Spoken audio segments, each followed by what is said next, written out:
नमस्कार दोस्तों, आप सभी का हमारे YouTube चैनल पर दिल से स्वागत है।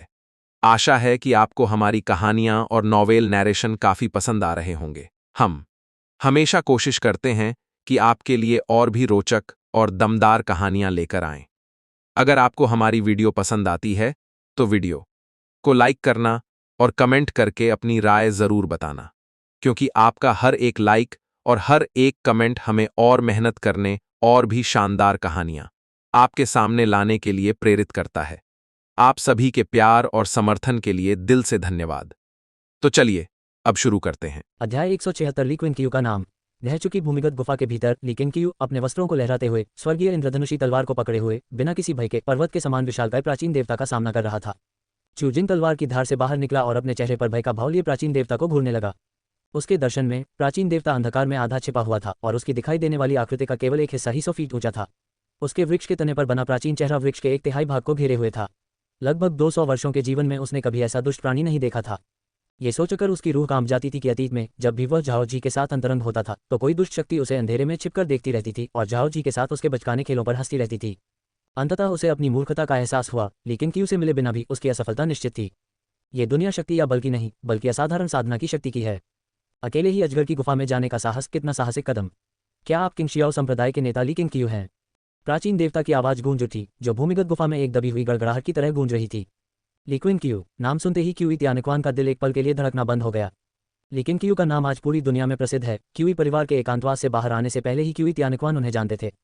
पहले ची त्यानक्वान मार्शल आर्ट के उस्तादों को केवल मुर्गे और कुत्ते के समान समझता था। हालांकि जब ली क्विंकियू ने अकेले ही झाओ जी को मार डाला और जोंगतियान प्रांत में विजय प्राप्त की, तो उसे मार्शल आर्ट के उस्तादों के बारे में एक नई समझ मिली और उसे ली क्विंकियू का नाम याद आ गया। उसे कभी उम्मीद नहीं थी कि झाओ जी की हत्या करने के बाद ली क्विंकियू क्यूई कबीले में आ जाएगा। उसे इस बात पर यकीन नहीं हो रहा था कि अगर ली क्विंकियू एक और प्राचीन देवता को मार डालता है तो उसकी प्रतिष्ठा कितनी बढ़ जाएगी। हे दुष्ट, जो स्वयं को प्राचीन देवता होने का दावा करते हो, तुमने ची वंश को धोखा दिया, दुनिया को मूर्ख बनाया और अनगिनत जिंदगियों को हानि पहुंचाई। आज मैं तुम्हें मारने आया हूं। ली क्विंकियू की आवाज गूंजी और लकड़ी का एक विशाल टूटा हुआ टुकड़ा धड़ाम से नीचे गिरा। जैसे ही वह उसे लगने वाला था, एक अदृश्य तलवार की आभा ने उसे 2 टुकड़ों में काट दिया और दोनों ओर बिखेर दिया। क्यूई त्यानक्वान ने स्पष्ट रूप से एक तलवार की छाया को ली क्विंकियू को घेरते हुए देखा, जिससे उसे ली क्विंकियू की आभा का एहसास हुआ। ये व्यक्ति असाधारण है, मुझे मार डालोगे? ऐसा लग रहा था मानो उस प्राचीन देवता ने दुनिया का सबसे बड़ा मजाक सुन लिया हो। उनका वृद्ध चेहरा भयंकर रूप से क्रोधित हो उठा, धरती कांपने लगी और विशाल लकड़ी की लताएं मिट्टी से फूट निकली, मानो जमीन के नीचे छिपे अजगर जाग उठे हों, अपने विशाल शरीर को मरोड़ते हुए ली क्विंकियू को नीचे घूर रहे हों। ली क्विंकियू अचानक गिर गई। ची त्यानक्वान तेजी से पीछे हट गया और अजीब सी घबराहट के साथ ली क्विंकियू को देखने लगा। वह ये नहीं बता सकता था कि वह किसके लिए घबरा रहा था, लेकिन उसे एक बात का यकीन था, भले ही वह उस क्षेत्र में प्रवेश करने का विशेषज्ञ हो, वह आने वाले युद्ध में हस्तक्षेप नहीं कर पाएगा। 10 फीट से अधिक व्यास वाली विशाल लकड़ी की लताएं चारों ओर से ली क्विंकियू पर झपट रही थीं। उनके टकराने से पहले ही वह चारों ओर से आती तेज हवाओं को महसूस कर सकता था। ली क्विंकियू हवा में उछली और तलवार की ऊर्जा का एक विस्फोट किया, जो तलवार के प्रकाश की किरण में बदल गया और अपने रास्ते में लकड़ी की लताओं को इस तरह काटता चला गया मानो वह भूमिगत गुफा के अंधेरे को चीर रहा हो। ली क्विंकियू को अपनी ओर बढ़ते देख प्राचीन देवता के विशाल वृक्ष का तना तुरंत कांप उठा और अनगिनत उड़ते हुए पत्ते मूसलाधार बारिश की तरह नीचे गिरने लगे। हजारों उड़ते पत्तों के बावजूद जो उसका रास्ता रोक रहे थे, ली क्विंकियू रुका नहीं। अगला, तलवार की ऊर्जा से घिरी इंद्रधनुषी तलवार ने प्राचीन देवता की बाहों के बीच से होकर गुजरी, जिससे प्राचीन देवता की पीली आंखें चौड़ी हो गईं। ली क्विंकियू के पीछे अनगिनत गिरे हुए पत्ते बहते हुए नीचे आ रहे थे और उनके चेहरे पर कोई भाव नहीं दिख रहा था। तभी इंद्रधनुषी तलवार बिजली के साथ फूट पड़ी और अचानक खिलने वाले बिजली के फूल की तरह तेजी से फैल गई और पल भर में प्राचीन देवता के पूरे चेहरे को ढक लिया। भूकंप के झटके और भी अधिक हिंसक होते गए और आकाश से मिट्टी और चट्टानें लगातार गिरती रहीं, जिससे प्राचीन देवता का चेहरा और भी अधिक भयंकर प्रतीत होने लगा। अचानक प्राचीन देवता के 5 छिद्रों से विषैली धुंध का घना गुबार निकला, जिससे ली क्विंकियू इतना चौंक गया कि उसने अपनी तलवार निकाली और उछलकर 100 फीट दूर जा गिरा। उसके पैर पीछे की ओर फिसल गए, लेकिन उसका शरीर सीधा खड़ा रहा। ली क्विंकियू की निगाहों के सामने प्राचीन देवता हिंसक रूप से कांप उठा और लंबा होता चला गया, मानो वह मिट्टी को फाड़कर बाहर निकलने वाला हो। ली क्विंकियू हवा में उछली और झट से ऊपर के अंधेरे में गायब हो गई। क्यूई त्यानक्वान को कुछ गड़बड़ का एहसास हुआ और वह भागने के लिए मुड़ गया। ली क्विंकियू विशाल गड्ढे से बाहर कूदी, हवा में गिरे हुए पत्तों और टूटी हुई लकड़ी पर पैर पटकती हुई, मानो उड़ते हुए वापस ऊंची दीवार पर उतरी हो। वह मुड़ा और उसने देखा कि गड्ढे से लकड़ी की विशाल लताएं निकल रही हैं, जो रात के आकाश के नीचे धरती से उठती हुई बुरी आत्माओं जैसी लग रही थीं, जो भयावह और डरावनी थीं। शहर की दीवार के दोनों छोर से सैनिक दौड़ते हुए आए और घबराए हुए अंदाज में ली क्विंकियू को देखने लगे। ली क्विंकियू ने उनकी ओर एक नजर डाली और कहा, एक राक्षस का जन्म हो चुका है और तुम अब भी मुझसे निपटना चाहते हो। ये सुनकर सैनिकों ने सहज रूप से अपना सिर घुमाकर देखा और जब उन्होंने गड्ढे से एक रहस्यमय दैत्य को निकलते हुए देखा तो वे सभी भयभीत हो गए। जल्दी करो और लोगों को सुरक्षित स्थान पर ले जाओ। ची परिवार द्वारा पाला गया वृक्ष दानव जन्म लेने ही वाला है। यदि तुम देर करोगे तो वृक्ष दानव की लताएं सड़कों से निकलकर शहर के लोगों को, यहाँ तक कि तुम्हें भी, निगल जाएंगी और तुम्हें अपनी शक्ति में समाहित कर लेंगी। लेकिन क्यू ने तेजी से बोलते हुए अपनी निगाहें विशाल गड्ढे पर टिका दी। इस यात्रा में उसका मुख्य उद्देश्य प्राचीन देवता को मारना और चीवंश को कुचलना था। वह किसी निर्दोष को फंसाना नहीं चाहता था, लेकिन अगर उसकी चेतावनी के बाद भी कोई हठी बना रहा तो वह प्राचीन देवता और चीवंश के साथ ही दफन हो जाएगा। एक सैनिक ने खुद को रोके बिना नहीं रह सका और पूछा, तुम कौन हो? हमें तुम पर भरोसा क्यों करना चाहिए? किंग शियाओ संप्रदाय के ली किंग क्यू, अगर आपको मुझ पर विश्वास नहीं है तो आप मरने का इंतजार कर सकते हैं। ली किंग क्यू ने अधीरता से कहा, मुझे पता था कि इस तरह की समस्याएं आएंगी। क्या? ली क्विन क्यू, सिपाही चीख उठा और बाकी सिपाही भी उतने ही चौंक गए। फिर कुछ अप्रत्याशित हुआ। सिपाही तुरंत मुड़े और शहर की दीवार की ओर दौड़ पड़े और थोड़ी ही देर में ली किंग क्यू ने उनकी चीखें सुनी कि कबीले का दानव बेकाबू हो गया है, अपनी जान बचाकर भागो। किंग शियाओ संप्रदाय के अमर ली किंग क्यू राक्षस को भगाने आए हैं, सभी लोग तुरंत भाग जाएं। राक्षस मुसीबत खड़ी कर रहे हैं, भागो, तुम्हारे घर गिरने वाले हैं, जल्दी से यहाँ से निकलो। एक वृक्ष राक्षस शहर में सभी को निगलने वाला है। लेकिन क्यू ने कभी उम्मीद नहीं की थी कि उनकी प्रतिष्ठा इतनी महान होगी। उन्होंने तो अभी तक ये भी साबित नहीं किया था कि वे ली किंग क्यू है या नहीं। चूजिंग उसके पीछे तैरती हुई आई और हंसते हुए बोली, यही तो प्रतिष्ठा का महत्व है। झाओ जी को मारकर ही तुम उस मुकाम पर पहुंच गए हो जहां दुनिया भर के लोग तुम्हें जानते हैं। तुम अच्छे हो या बुरे, इसका जवाब आज दुनिया के लोगों के पास है। अगर कोई तुम्हें बदनाम करना भी चाहे तो इसमें समय लगेगा। लेकिन क्यू चुप रही। उसे थोड़ी राहत महसूस हुई। यह एक अप्रत्याशित खुशी थी। उसने जल्दबाजी नहीं की, बल्कि प्राचीन देवता के प्रकट होने का इंतजार किया, जिससे शहर के लोगों को भागने का मौका मिल जाता। जहां तक इस बात का सवाल है कि क्या क्यूई परिवार अराजकता का फायदा उठाकर भाग जाएगा, उसे इसकी कोई चिंता नहीं थी, क्योंकि उसने मो जियूहोंग को पहले ही वहां भेज दिया था। घुसपैठ का मार्ग की नियति धारण करने वाले मो जियूहोंग ने पहले भी कई बार क्यूई परिवार में घुसपैठ की थी और उन्हें अच्छी तरह से समझता था। इसके अलावा मो जियूहोंग शेन यू की तरह नहीं था, जो बहुत से लोगों को मारने के खिलाफ था। जैसे जैसे विशाल लकड़ी की लताएं उगने लगी, प्राचीन देवता के वृक्ष का तना धीरे धीरे ऊपर उठने लगा। आकाश में छाए काले बादल छट गए और चमकीला चांद दिखाई दिया। हालांकि उसी क्षण बर्फ के टुकड़े गिरने लगे। प्राचीन देवता की आंखें विशाल गड्ढे से उठी। उनकी पीली आंखें ठंडी रोशनी से चमक रही थीं। वह दूर से ली किंग क्यू को घूर रहा था। उसका क्रोध मुश्किल से ही काबू में था। हजारों वर्षों से इस भूमि पर निवास करने वाले इस प्राचीन देवता के चेहरे पर पहली बार तलवार मारी गई थी, जिससे वह बुरी तरह से आहत हो गया था। उसने यमिंग शहर में ली किंग क्यू को जान से मारने और उसके मांस और रक्त को खाने की कसम खाई। इस समय इसे खुद को उजागर करने की कोई परवाह नहीं है, क्योंकि इसके विचार में किंग शियाओ संप्रदाय को इसके अस्तित्व के बारे में पहले से ही पता है और यह खबर दूर दूर तक फैला रहा है। अब छिपने का कोई मतलब नहीं है। किंग शियाओ संप्रदाय के नष्ट होते ही दुनिया इसके हाथों में होगी। ली क्विन क्यू, प्राचीन देवता ने एक तीखी चीख निकाली जो रात के आकाश में गूंज उठी और शहर में हर किसी ने सुनी। शब्द पूरे होने से पहले ही भीतरी शहर की दीवार के अंदर की जमीन फट गई और लताएं तेजी से बाहर निकलीं और ली किंग क्यू की ओर बढ़ने लगीं। ली किंग क्यू लकड़ी की लताओं से बचते हुए उछल पड़ा और उसके नीचे की शहर की दीवार चकनाचूर हो गई। प्राचीन देवता की शक्ति के सामने मजबूत भीतरी शहर की दीवार कागज की तरह क्षीण हो गई, जो प्रतिरोध करने में पूरी तरह असमर्थ थी। जैसे ही शहर की दीवार ढही, इस तरफ के आम लोग, अधिकारी और मार्शल आर्ट के अभ्यासकर्ता पीछे मुड़े और सभी ने उन भयानक लकड़ी की लताओं को देखा और एक कान फाड़ देने वाला कोलाहल मच गया। यमिंग शहर में हर तरफ अफरा तफरी मच गई। अधिक से अधिक लोग शहर के बाहरी इलाकों की ओर भागने लगे और जो लोग स्थिति से अनजान थे वे भी घबराकर भागने लगे। लेकिन क्यू शहर की दीवार के सहारे आगे पीछे होता रहा, लेकिन प्राचीन देवता ने लगातार हमला किया और शहर की दीवार को बार बार गिराता रहा। चूजिंग डर के मारे ली किंग क्यू के पीछे तैरती हुई आई और बोली, गुरुजी, इसे मारना आसान नहीं है। वह प्राचीन देवता बहुत विशाल था, लेकिन क्यू की गहन साधना के बावजूद भी उसके पास उसे नष्ट करने की क्षमता नहीं थी। तलवार से भी इतने विशाल प्राचीन देवता को पूरी तरह से चकनाचूर करने में कितने वार लगेंगे? यह एक ऐसा अंतर है जो नंगी आंखों से दिखाई देता है। लेकिन क्यू ने कोई जवाब नहीं दिया और छिपना जारी रखा। वह प्राचीन देवता को दुनिया के सामने उजागर करना चाहता था। दूसरी ओर शेन यूए छत पर खड़ा था और चारों ओर से आ रहे मार्शल आर्टिस्टों के हमलों को रोक रहा था। कोई भी मार्शल आर्टिस्ट उसके एक भी वार का सामना नहीं कर पा रहा था। उसके चारों ओर केंद्रित होकर गलियों, आंगनों और छतों पर चारों ओर कराहते और बेहोश पड़े क्यूई कबीले के मार्शल आर्टिस्टों की आवाजें गूंज रही थी और उनकी संख्या लगातार बढ़ रही थी। शेन यूए को ऐसे युद्ध बेहद पसंद थे जिनमें दुश्मन उससे कहीं ज्यादा हों। जितने ज्यादा दुश्मन होते उतना ही ज्यादा वह उत्साहित हो जाता। हालांकि उसकी नजर दूर हो रही हलचल पर टिक गई। उसे लकड़ी की विशाल लहराती हुई लताएं दिखाई दी और वह मन ही मन चिंतित हो गया, ये सोचकर कि प्राचीन देवता कैसा दिखता होगा ऐसे भयानक राक्षसों का सामना करते हुए। लेकिन क्यू इस विपत्ति को समाप्त करने के लिए किन तरीकों का इस्तेमाल करेगी? अल्पविराम। जब भीतरी शहर की दीवार का आखिरी हिस्सा ढह गया तो लेकिन क्यू मलबे पर कूद पड़ा। इस बार वह छिपा नहीं। क्या आपको लगता है कि दुनिया के सामने खुद को उजागर करके आप दुनिया को बचा सकते हैं? प्राचीन देवता की आवाज गूंजी, जिसका लहजा व्यंग्य से भरा हुआ था। भले ही आप ची वंश को नष्ट कर दें, अन्य वंश मेरे पीछे पड़ेंगे और मेरे लिए खबर दबाने वाले लोग भी होंगे। जब तक आप मुझे खत्म नहीं कर सकते, मैं इस भूमि की देखरेख करता रहूंगा। यही मानवीय स्वभाव है जिसे साधक भी नहीं बदल सकते। वूश वूश वूश, मीलों दूर से पत्तों की एक अंतहीन धारा बहकर आती हुई दिखाई दी, जिसे रोकना असंभव था। रात के अंधेरे में बिजली की गति से चलती हुई, जिसे पकड़ना नामुमकिन था। लेकिन क्यू ने एक हाथ में अपनी तलवार पकड़ी, उसे आगे की ओर उठाया और एक शक्तिशाली तलवार की आभा उत्पन्न हुई, जिसने उसके चारों ओर एक सुरक्षात्मक कवच बना दिया ताकि वह हजारों पत्तों के प्रभाव से सुरक्षित रहे। आसपास के खंडहर तहस नहस हो गए थे और हर तरफ धूल उड़ रही थी, लेकिन ली किंग क्यू का शरीर जरा भी नहीं हिला। चूजिंग, ली किंग क्यू अचानक बोल पड़ा, जिससे उसके पीछे खड़ा चूजिंग चौंक गया और सोचने लगा कि उसे क्या निर्देश दिए गए हैं। इसके बाद मैं आपको एक साधक की विधियों का अनुभव कराऊंगा। आपको मार्शल आर्ट वाली मानसिकता को त्याग देना चाहिए। लीकेन क्यू का लहजा शांत था, लेकिन उनके शब्द चू जिंग के लिए इतने चौंकाने वाले थे कि चू जिंग की आंखें कांप उठीं। अध्याय 177 उसकी साधना का स्तर कितना ऊंचा है। उड़ते हुए पत्तों की अंतहीन धारा एक तेज धारा की तरह लीकेन क्यू से टकराई, जिससे एक ऐसी ध्वनि उत्पन्न हुई जो लीकेन क्यू और चू जिंग दोनों के कानों में गूंज उठी। चू जिंग बेसब्री से इंतजार कर रहा था, तभी अचानक उसने देखा कि उसके चारों ओर चांदी की तलवारों की परछाइयां जमा हो रही हैं। आत्मा चुराने वाली उड़ने वाली तलवार। तलवार की आत्मा होने के नाते चू जिंग को लंबे समय से पता था कि लीकेन क्यू इस मंत्र पर शोध कर रहा था। लीकेन क्यू ने आत्मा चुराने वाली उड़ने वाली तलवार का उपयोग करके वृक्ष दानव के क्लोन को भी मार डाला था। उनके विचार में आत्मा को छीनने वाली उड़ने वाली तलवार हालांकि शक्तिशाली थी, लेकिन प्राचीन देवता को हिलाने के लिए बहुत छोटी थी। हालांकि जैसे ही उसके मन में यह विचार आया, उसने अपने चारों ओर चांदी की तलवारों की छायाओं को चकाचौंध भरी रोशनी से फूटते हुए देखा, जो 1 मील के दायरे में शहर को रोशन कर रही थी और लगातार फैल रही थी। प्राचीन देवता का भयावह चेहरा भी चांदी के प्रकाश से जगमगा रहा था और उसकी आंखों में तिरस्कार का भाव प्रकट हो रहा था। लड़ाई में उलझे शेनयू भी दूर से आती रोशनी की ओर आकर्षित हो गए। न केवल वे, बल्कि भाग रहे नागरिक, व्यापारी और मार्शल आर्टिस्ट भी मुड़कर देखने लगे। यहाँ तक कि शेनयू पर हमला कर रहे ची कबीले के योद्धा भी पीछे मुड़कर देखने से खुद को रोक नहीं पाए। अंधेरे में क्षितिज पर एक चकाचौंध भरी चांदी जैसी रोशनी दिखाई दी, मानो वह अंधेरे को दूर भगाने वाली रोशनी हो या मानो वह भोर का आगमन करने वाली हो।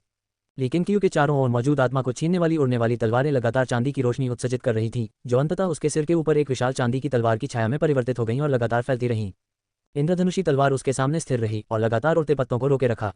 यहाँ तक कि जब प्राचीन देवता की लकड़ी की लताएं प्रहार करने के लिए दौड़ीं, तब भी वे तलवार की ऊर्जा ढाल को हिला नहीं सकी। ये है, चू जिंग अविश्वास से अपने सिर के ऊपर चांदी की तलवार की छाया को घूर रहा था।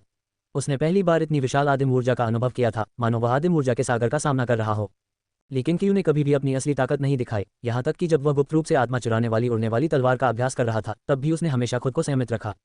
वह ची पोषण क्षेत्र में कोई साधारण 9वें स्तर का साधक नहीं है। स्वपरिष्कृत राक्षसी शरीर नियति से युक्त होने के कारण उसकी ची उसी क्षेत्र के अन्य लोगों की तुलना में 100 गुना अधिक है। हालांकि उसने सामूहिक विनाश करने में सक्षम किसी भी मंत्र में महारत हासिल नहीं की है, लेकिन उसके पास असीमित ऊर्जा है जो उसे किसी भी मंत्र की शक्ति को बढ़ाने की अनुमति देती है। बूम! लेकिन क्यू के आसपास के खंडहर बढ़ गए और उसके सिर के ऊपर स्थित आत्मा छीनने वाली उड़ने वाली तलवार अचानक 10 झांग लंबी हो गई, जिससे एक शक्तिशाली तलवार की आभा निकली जिसने सब कुछ अपने वश में कर लिया। चू जिंग भयभीत था, वह इस आत्मा को चुराने वाली उड़ने वाली तलवार से निकलने वाली एक भयानक आभा को महसूस कर सकता था।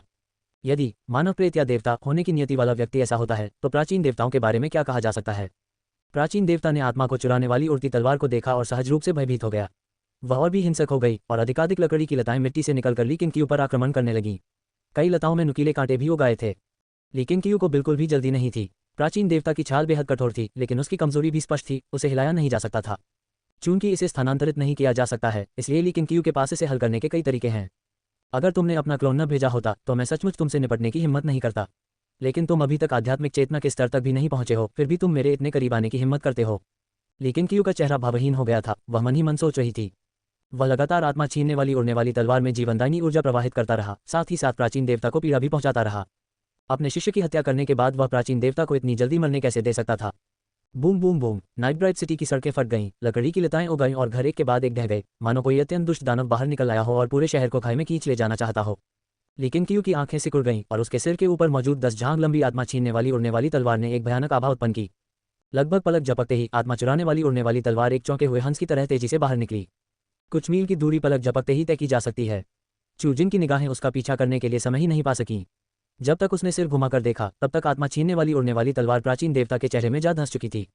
तलवार के इस वार से शहर की सारी लकड़ी की लताएं जम गईं। यह एक सफलता थी। चू जिंग चौंक गया, लेकिन उसके अंदर खुशी की लहर दौड़ गई। हालांकि उसने प्राचीन देवता के चेहरे को विकृत होते देखा, जिससे उसका दिल एक बार फिर धड़कना भूल गया। नश्वर, तुम मुझे क्या समझते हो? प्राचीन देवता की आवाज गूंजी, जो दांत पीसकर और असीम घृणा से भरी हुई थी, जिसने इसे सुनने वालों की रीढ़ में सिहरन पैदा कर दी और उनके सिर में झंझनाहट पैदा कर दी। सिर्फ इस एक तलवार से तुम्हें लगता है कि तुम मुझे मार सकते हो? इतनी शक्ति के साथ तुम्हारी जीवन शक्ति अब तक समाप्त हो जानी चाहिए थी। लेकिन क्यों? तुम्हारी क्षमताएं वाकई असाधारण हैं। 1000 साल पहले भी तुम अपना नाम कमा सकते थे। अफसोस की बात है कि तुम गलत युग में पैदा हुए। प्राचीन देवता ने क्रूरता से मुस्कुराते हुए पागलपन भरे लहजे में कहा। वह पहले से ही लीकेन क्यू के मांस और रक्त को खाने के बारे में कल्पना कर रहा था। ऐसी साधना और ऐसे सजीव शरीर के साथ यह एक महान टॉनिक होना चाहिए, जो अनगिनत नश्वर प्राणियों द्वारा इसके उपभोग से कहीं अधिक शक्तिशाली हो। थका हुआ लीकेन क्यू की आवाज भी सुनाई दी, जो स्पष्ट रूप से प्राचीन देवता के कानों तक पहुंची। आकाश और पृथ्वी का शोर भी उसकी आवाज को दबा नहीं सका। प्राचीन देवता का चेहरा विस्मय से भर गया। इससे पहले कि वह कुछ और सोच पाता, लीकेन क्यू के सिर के ऊपर आत्मा को सौंपने वाली उड़ने वाली तलवारों की एक श्रृंखला प्रकट हुई, जिनमें से प्रत्येक पिछली तलवार से कम शक्तिशाली नहीं थी। आत्मा चुराने वाली उड़ने वाली तलवार पलक झपकते ही अविश्वसनीय रूप से तेज गति से बाहर निकली।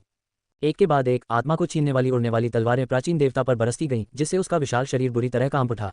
वह केवल 7 तलवारों का ही सामना कर सका, इससे पहले कि 8वीं तलवार ने उसके पहाड़ जैसे धड़ को छेद कर टुकड़े टुकड़े कर दिया। पर्वत के समान विशालकाय उस प्राचीन देवता के टुकड़े टुकड़े कर दिए गए। खंडहरों के बीच चीतियानक्वान ने एक दरवाजा खोला और बाहर झांका। उसने देखा कि जिस प्राचीन देवता को वह अजेय मानता था, उसे आत्मा छीनने वाली उड़ने वाली तलवार से नष्ट किया जा रहा है। उसकी आंखें अविश्वास से चौड़ी हो गईं और उसे लगा कि वह सपना देख रहा है। प्राचीन देवता को कमर से छेदा हुआ और उसकी राक्षसी आत्मा को आत्मा छीनने वाली उड़ती तलवारों की एक श्रृंखला द्वारा हवा में लटका हुआ देखकर ली केंगियू ने चुपके से राहत की सांस ली। उसने अपनी अधिकांश ऊर्जा प्राचीन देवता को मारने में खर्च कर दी, जो कोई आसान काम नहीं था, लेकिन उसने ऊपरी तौर पर उदासीन होने का नाटक किया। इस दृश्य को न केवल चीतियानक्वान ने देखा, बल्कि शहर के कई अन्य लोगों ने भी देखा, जो सभी आश्चर्य से अवाक रह गए थे। चीतियानक्वान ने अपना सिर घुमाया और ली केंगियू को तलवार पकड़े हुए देखा, जिससे वह बेहद चौंक गया। ली केंगियू ने एक नज़र डाली और चीतियानक्वान को देखा। उसने तुरंत अपनी चरम गति तकनीक का उपयोग करके चीतियानक्वान के सामने टेलीपोर्ट किया। ली केंगियू के अचानक प्रकट होने से चीतियानक्वान चौंक गया। ली केंगियू का चेहरा स्पष्ट रूप से देखते ही उसका भाव एकदम बदल गया और वह धड़ाम से खंडहरों पर घुटने टेकते हुए बोला, मैं गलत था। ची परिवार गलत था, जैसा आपने कहा, ची परिवार को धोखा दिया गया था। चीतियानक्वान ने कांपती हुई आवाज में कहा, उसके चेहरे पर विनती के भाव थे। ये देखकर कि उस व्यक्ति ने ड्रैगन का चोला पहना हुआ था, ली केंगियू समझ गया कि वह क्यूई परिवार में उच्च पद पर है। यह अच्छी बात है कि आपने अपनी गलती मान ली। ली केंगियू के शब्दों को सुनकर चीतियानक्वान बहुत खुश हुआ। अप्पू की बारी। चीतियानक्वान का सिर ऊपर उठा हुआ था, खून बह रहा था, जबकि ली केंगियू अपनी तलवार लहराते हुए भावहीन बना रहा, मानो उसने किसी मुर्गे को मारा हो, न कि किसी इंसान को। इतना ही नहीं, ली केंगियू ने आत्मा शोधन ध्वज को बाहर निकाला और चीतियानक्वान की आत्मा को ध्वज में समाहित कर लिया। वह मुड़ा और प्राचीन देवता की राक्षसी आत्मा की ओर चल पड़ा। उसकी राक्षसी आत्मा एक वृक्ष का शरीर नहीं थी, बल्कि ढीले वस्त्रों में लिपटा एक बूढ़ा व्यक्ति था, जिसका चेहरा प्राचीन दिव्य वृक्ष पर बने मानव चेहरे से बिल्कुल मिलता जुलता था। प्राचीन देवता ने अपने राक्षसी शरीर को देखा, जो कमर से 2 हिस्सों में कट गया था। उसका चेहरा निराशा और अविश्वास से भरा हुआ था। ये कैसे संभव है? आखिर वह कौन है? उसकी जीवन शक्ति इतनी अपार कैसे हो सकती है?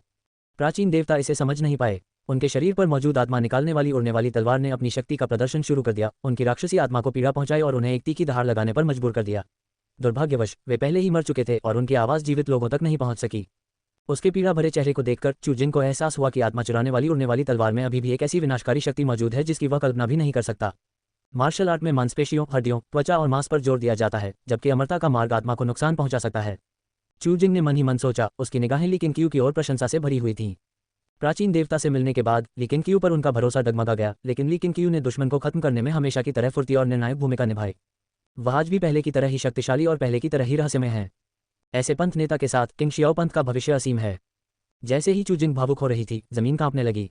ली केंगियू ने थोड़ा सा माथा सिकुड़ा और फिर नानगोंगी और लिन चुवान को भूमिगत जाकर जांच करने का आदेश दिया। उसने अपनी गति तेज की और प्राचीन देवता के सामने पहुंच गया। उसने सबसे पहले प्राचीन देवता पर आत्मा बंधन मंत्र का प्रयोग किया और फिर उसकी दानवी आत्मा को आत्मा शोधन ध्वज में खींच लिया। इस प्रक्रिया में काफी समय लगा और परिणामस्वरूप नाइटफॉल सिटी में सन्नाटा छा गया। क्षितिज पर प्रकाश दिखाई दिया, सूर्य पूर्व से उदय हुआ और दिन की पहली किरणें तेजी से यामिंग शहर में फैल गईं। कभी समृद्ध रहा यामिंग शहर पूरी तरह से नष्ट हो चुका है और हर जगह खंडहर ही खंडहर हैं। शेन युए छत पर खड़ा था, उसकी सांस थोड़ी फूल रही थी। उसके आसपास 5 मील के दायरे में हजारों ची कबीले के योद्धा पड़े थे, जिनमें से अधिकतर बेहोश थे। जो होश में थे वे गंभीर रूप से घायल थे और हिलने डुलने में असमर्थ थे। उन्हें जरा भी चोट नहीं आई थी और उनके वस्त्रों पर धूल भी नहीं जमी थी। लड़ाई इतनी जल्दी खत्म हो गई, लेकिन क्यों तुम्हारी साधना का स्तर कितना ऊंचा है? शेन यू के मन में यह सवाल उठने लगा। हालांकि उसने सीधे तौर पर प्राचीन देवता से लड़ाई नहीं की थी, लेकिन प्राचीन देवता की आभा बहुत ही भयानक थी। भले ही वे एक दूसरे से दूर थे, लेकिन वह जानता था कि वह प्राचीन देवता का मुकाबला नहीं कर सकता। लेकिन इतने शक्तिशाली प्राचीन देवता की आभा भी पल भर में प्रकट हुई और उतनी ही तेजी से गायब हो गई। इसका क्या अर्थ है? इससे ये संकेत मिलता है कि प्राचीन देवता और ली केंगियू की शक्ति में काफी अंतर है। ऐसा लगता है कि अगर वह ली केंगियू को पाना चाहता है तो उसे अभी लंबा रास्ता तय करना है। अचानक उसने आसमान से एक विशाल काले चील को नीचे उतरते देखा। उसने अपने पंजों से लकड़ी का एक बड़ा टुकड़ा पकड़ा और फिर उसकी ओर उड़ते हुए उसके सिर के ऊपर से गुजरी और क्षितिज में गायब हो गई। शेन यू ने हवा में छलांग लगाई, लकड़ी की तलवार पर कदम रखा और भीतरी शहर की ओर उड़ गई। कुछ ही समय बाद उसने ली केंगियू को एक सड़क पर देखा।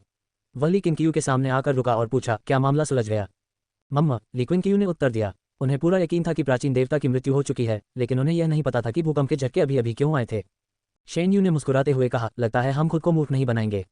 ली केंगियू ने उसकी ओर देखा और पूछा, सच में? तुमने कितने लोगों को मारा? शेन यू ने गुस्से से कहा, तुमने मुझे क्यूई परिवार का ध्यान भटकाने के लिए भेजा ताकि तुम किसी को जिंदा छोड़ सको। संप्रदाय के नेता ली, तुम सचमुच एक पाखंडी हो। कोई बात नहीं, तुमने मिशन पूरा नहीं किया। वापस आने पर मुझे तुम्हें दंडित करना होगा ताकि अन्य शिष्य इसे एक चेतावनी के रूप में लें। ली केंगियू ने आगे बढ़ते हुए कहा, ठीक है, तुम्हारी सख्त छवि के लिए मैं दोष अपने ऊपर लेने को तैयार हूं। शेन यू ने बेपरवाही से कहा। ली केंगियू मुस्कुराए, लेकिन उसने और कुछ नहीं कहा। शेन यू शायद उसे न मारे, लेकिन मो जियोहोंग नरमी नहीं बरतेगा और वह पहचान सकता है कि क्यूई कबीले के सदस्य कौन हैं। अब आगे कहाँ? शेन यू ने पूछा। स्वाभाविक रूप से वे हमारी लूट स्वीकार कर लेंगे, ली केंगियू ने लापरवाही से जवाब दिया। आकाश अधिक उज्ज्वल हो गया। शेन यू ने एक पल के लिए हिचकिचाते हुए पूछा, संप्रदाय के गुरु, आज की दुनिया में क्या कोई ऐसा है जो आपको अपनी पूरी ताकत का इस्तेमाल करने के लिए मजबूर कर सके? जवाब देने के बजाय ली केंगकेयू ने पूछा, क्या भविष्य में यह आप होंगे? ये सुनकर शेन यूए की आंखों में नए सिरे से लड़ने का जोश आ गया। हालांकि उसने कोई जवाब नहीं दिया, लेकिन ली केंगकेयू का सवाल उसके दिल में एक बीज की तरह जड़ पकड़ चुका था। साथ ही उन्हें भावनात्मक अनुभूति भी हुई। पता चला कि ली केंगकेयू हमेशा से उसे अपना प्रतिद्वंद्वी मानती थी और उसकी साधना का बेसब्री से इंतजार कर रही थी। अध्याय 178 किंग शियाओ संप्रदाय की दमनकारी शक्ति। बूम! एक भूमिगत महल का द्वार ढह गया, जिससे धूल का गुबार उठ गया। इसके तुरंत बाद ली केंगकेयू शेन यू और मो जियोहोंग को अंदर ले गए। ली केंगकेयू और उसके दोनों साथी थम गए। उन्होंने अंदर अलमारियों की कतारों को देखा, जो हर तरह की चीनी मिट्टी, जैड और सोने की कलाकृतियों से भरी हुई थी, एक चकाचौंध भरी श्रृंखला। मो जियोहोंग ने चिढ़कर कहा कि परिवार वाकई में जीवन का आनंद लेना जानता है, तभी तो उन्होंने इतने सारे खजाने जमा किए हैं। ये किस तरह का खजाना है? हम इसे बाद में पिघलाने के लिए तियानगोंग टांग को दे देंगे, ली केंगकेयू ने लापरवाही से कहा। असली खजाने को खोने के डर से उसने अपनी आध्यात्मिक शक्ति से इलाके का तेजी से जायजा लिया। शेन यूए ने कहा, अराजकता के समय में ये चीजें भले ही बेकार लगें, लेकिन जब दुनिया में शांति होगी तब ये अनमोल हो जाएंगी। किंग शियाओ संप्रदाय अभी तक सांसारिक दुनिया से अछूता नहीं रहा है और हमें अभी भी पैसों की जरूरत है। मैंने तो बस यूं ही कैजुअली कह दिया था, हमारे लिए इतना कुछ लेना मुमकिन नहीं है। आप चाहें तो देख सकते हैं और जो चाहें ले सकते हैं। हमारे जाने के बाद हम इसे उन लोगों के लिए छोड़ जाएंगे जो इसके हकदार हैं।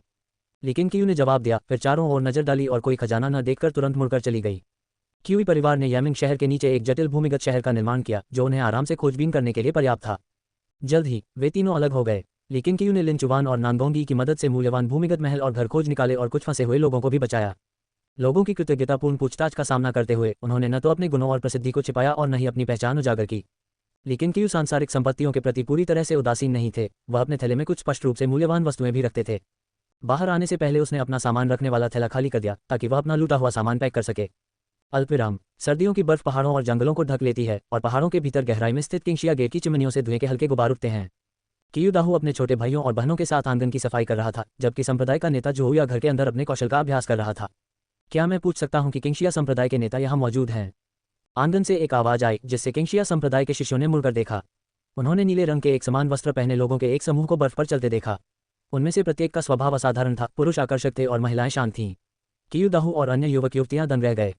कियू दाहू तुरंत पीछे मुड़ा और चिल्लाया, गुरुजी, बहुत से लोग आपको ढूंढ रहे हैं। इन अराजक समयों में उसे सावधान रहना पड़ा और उसने सीधे अपने स्वामी से मदद मांगी। कुछ ही देर में जोहुया का दरवाजा खुला और वह बाहर निकला। उसकी नज़र आंगन पर पड़ी। आगे चल रहे व्यक्ति को देखकर उसके चेहरे के भाव एकदम बदल गए। वह तेजी से आगे बढ़ा और आंगन के द्वार पर झुककर प्रणाम किया। वरिष्ठ भाई हान लैंग, आप यहाँ क्यों आए हैं? जोहुया ने घबराकर पूछा। उसे इस बात का एहसास नहीं था कि उसकी हरकतें उजागर हो चुकी हैं। उसने मान लिया था कि हान लैंग और अन्य लोग प्रशिक्षण के लिए पहाड़ से नीचे आए हैं। कियू दाहू और किंगशिया संप्रदाय के अन्य सभी शिष्य अपने गुरु को इतना सम्मानजनक व्यवहार करते देख आश्चर्यचकित रह गए। हालांकि हान लैंग, जो नेतृत्व कर रहा था, लंबा और सीधा था, फिर भी वह बहुत युवा दिखता था और कियू दाहू से केवल कुछ ही साल बड़ा था। फिर भी उसके गुरु उसे वरिष्ठ भाई कहकर पुकारते थे। तुम्हारा नाम क्या है? हान लैंग ने भावहीनता से पूछा। लेकिन कियू के सामने वह कुछ शर्मीला कनिष्ठ शिष्य था, लेकिन अधिकांश शिष्यों के सामने वह तलवार संप्रदाय का सम्मानित वरिष्ठ शिष्य था। मार्शल आर्ट प्रतियोगिता में उसके प्रदर्शन ने उसे संप्रदाय के सभी शिष्यों के बीच प्रसिद्ध कर दिया था। जोहुया ने तुरंत जवाब दिया, मैं जोहुया हूँ, एक सच्चा शिष्य। मैं पहले भी एक बार सीनियर ब्रदर हान से मिल चुका हूँ। एक सच्चा शिष्य? क्या मेरे गुरु वास्तव में किसी अन्य संप्रदाय के शिष्य हैं? कियू दाहू और अन्य लोग स्थिति को पूरी तरह से समझ नहीं पा रहे थे। उनके मन में उनका गुरु ही सबसे शक्तिशाली व्यक्ति था। तुम्हारी हिम्मत कैसे हुई जोहुया? तुम्हें अपने संप्रदाय के साथ विश्वासघात करने और अपनी सत्ता से बाहर अपना खुद का संप्रदाय स्थापित करने की अनुमति किसने दी? हान लैंग गुस्से से आग बबूला हो गया, घूरते हुए और चिल्लाते हुए, जिससे जोहुया इतना डर गया कि वह कांप गया और धड़ाम से घुटनों के बल बैठ गया। किंगशिया संप्रदाय के शिष्य भी चौंक गए और सभी घबराकर हान लैंग और अन्य लोगों की ओर देखने लगे। जब जोहुया को अपनी योजना का पर्दाफाश होने का एहसास हुआ तो वह बुरी तरह घबरा गया। उसे अचानक याद आया कि हान लैंग तलवार संप्रदाय का शिष्य था। तलवार संप्रदाय के शिष्यों को प्रशिक्षण हॉल के कार्यों को संभालने की आवश्यकता नहीं थी। अगर वे पहाड़ से नीचे गए थे तो इसका मतलब था कि वे गद्दार से हिसाब बराबर करने गए थे। जोहुया ने ऊपर देखा और जल्दी से समझाया, मैंने अपने संप्रदाय के साथ विश्वासघात नहीं किया। मैंने इन बच्चों को रहने की जगह देने के लिए ही अपना संप्रदाय स्थापित किया है। जब वे मार्शल आर्ट में निपुण हो जाएंगे तो मैं अपने संप्रदाय में लौट जाऊंगी। मैं यहाँ हमेशा के लिए नहीं रहूंगी। हान लैंग का चेहरा भावहीन था और तलवार संप्रदाय के अन्य 10 शिष्यों के चेहरे भी गंभीर थे। यहाँ तक पहुँचने में उन्हें काफ़ी मशक्कत करनी पड़ी थी। क्या तुम्हारी मार्शल आर्ट तुम्हारे संप्रदाय से नहीं है? और तुम्हारी आंतरिक ऊर्जा साधना के बारे में क्या? तुम्हें इसे दूसरों को निजी तौर पर सिखाने की अनुमति किसने दी? हान लैंग ने गहरी आवाज में कहा। जोहुया ने कड़वे भाव से उत्तर दिया, मैं जो मार्शल आर्ट सिखाता हूँ वे सभी धर्मनिरपेक्ष मार्शल आर्ट हैं। आंतरिक ऊर्जा संवर्धन के लिए मैंने हुनयुआन शास्त्र नहीं सिखाया। मैंने जो सिखाया वह ऊर्जा को अवशोषित करने की मेरी अपनी विधि थी। मैं संप्रदाय के नियमों को कैसे भूल सकता हूँ? क्या उन्होंने हुनयुआन धर्मग्रंथ नहीं पढ़ाया? हान लैंग और तलवार संप्रदाय के शिष्यों के चेहरे नरम पड़ गए। हान लैंग ने किंगशिया संप्रदाय के शिष्यों की ओर देखा और ये देखकर कि वे सभी बच्चे थे, उन्होंने अपना कठोर रवैया छोड़ दिया। उन्होंने जोहुया को उठने में मदद की और कहा, जूनियर ब्रदर जोहुया, आप इस बारे में संप्रदाय को सूचित कर सकते थे या उन्हें वापस किंगशियाओ संप्रदाय ले जा सकते थे। जोहुया ने बेबसी से कहा, तुम जानती हो कि संप्रदाय की हालत अब कैसी है। प्रवेश की शर्तें दिन ब दिन कठिन होती जा रही हैं और वे सब नफरत से भरे हुए हैं। मैं अपनी दया के कारण संप्रदाय के लिए मुसीबत खड़ी नहीं करना चाहता, इसलिए मैं उन्हें मार्शल आर्ट सिखाता हूं ताकि वे आत्मनिर्भर बन सकें। अगर वे बदला लेने के रास्ते में मर भी जाते हैं तो इससे मेरा या किंगशियाओ संप्रदाय का कोई लेना देना नहीं होगा। इसके अलावा किंगशियाओ पर्वत काफ़ी दूर है, मैं जाना तो चाहती हूँ पर इतने सारे बच्चों को ले जाना मेरे लिए मुमकिन नहीं है। दुनिया में हर तरफ अफरा तफरी और युद्ध का माहौल है। ये सुनकर हान लैंग ने आह भरी और कहा, चलिए हमारे साथ संप्रदाय के नेता से मिलने चलते हैं। उसने अपने पीछे खड़े अपने कनिष्ठ भाइयों और बहनों की ओर देखा और तलवार संप्रदाय के शिष्य तुरंत समझ गए और आगे बढ़ गए।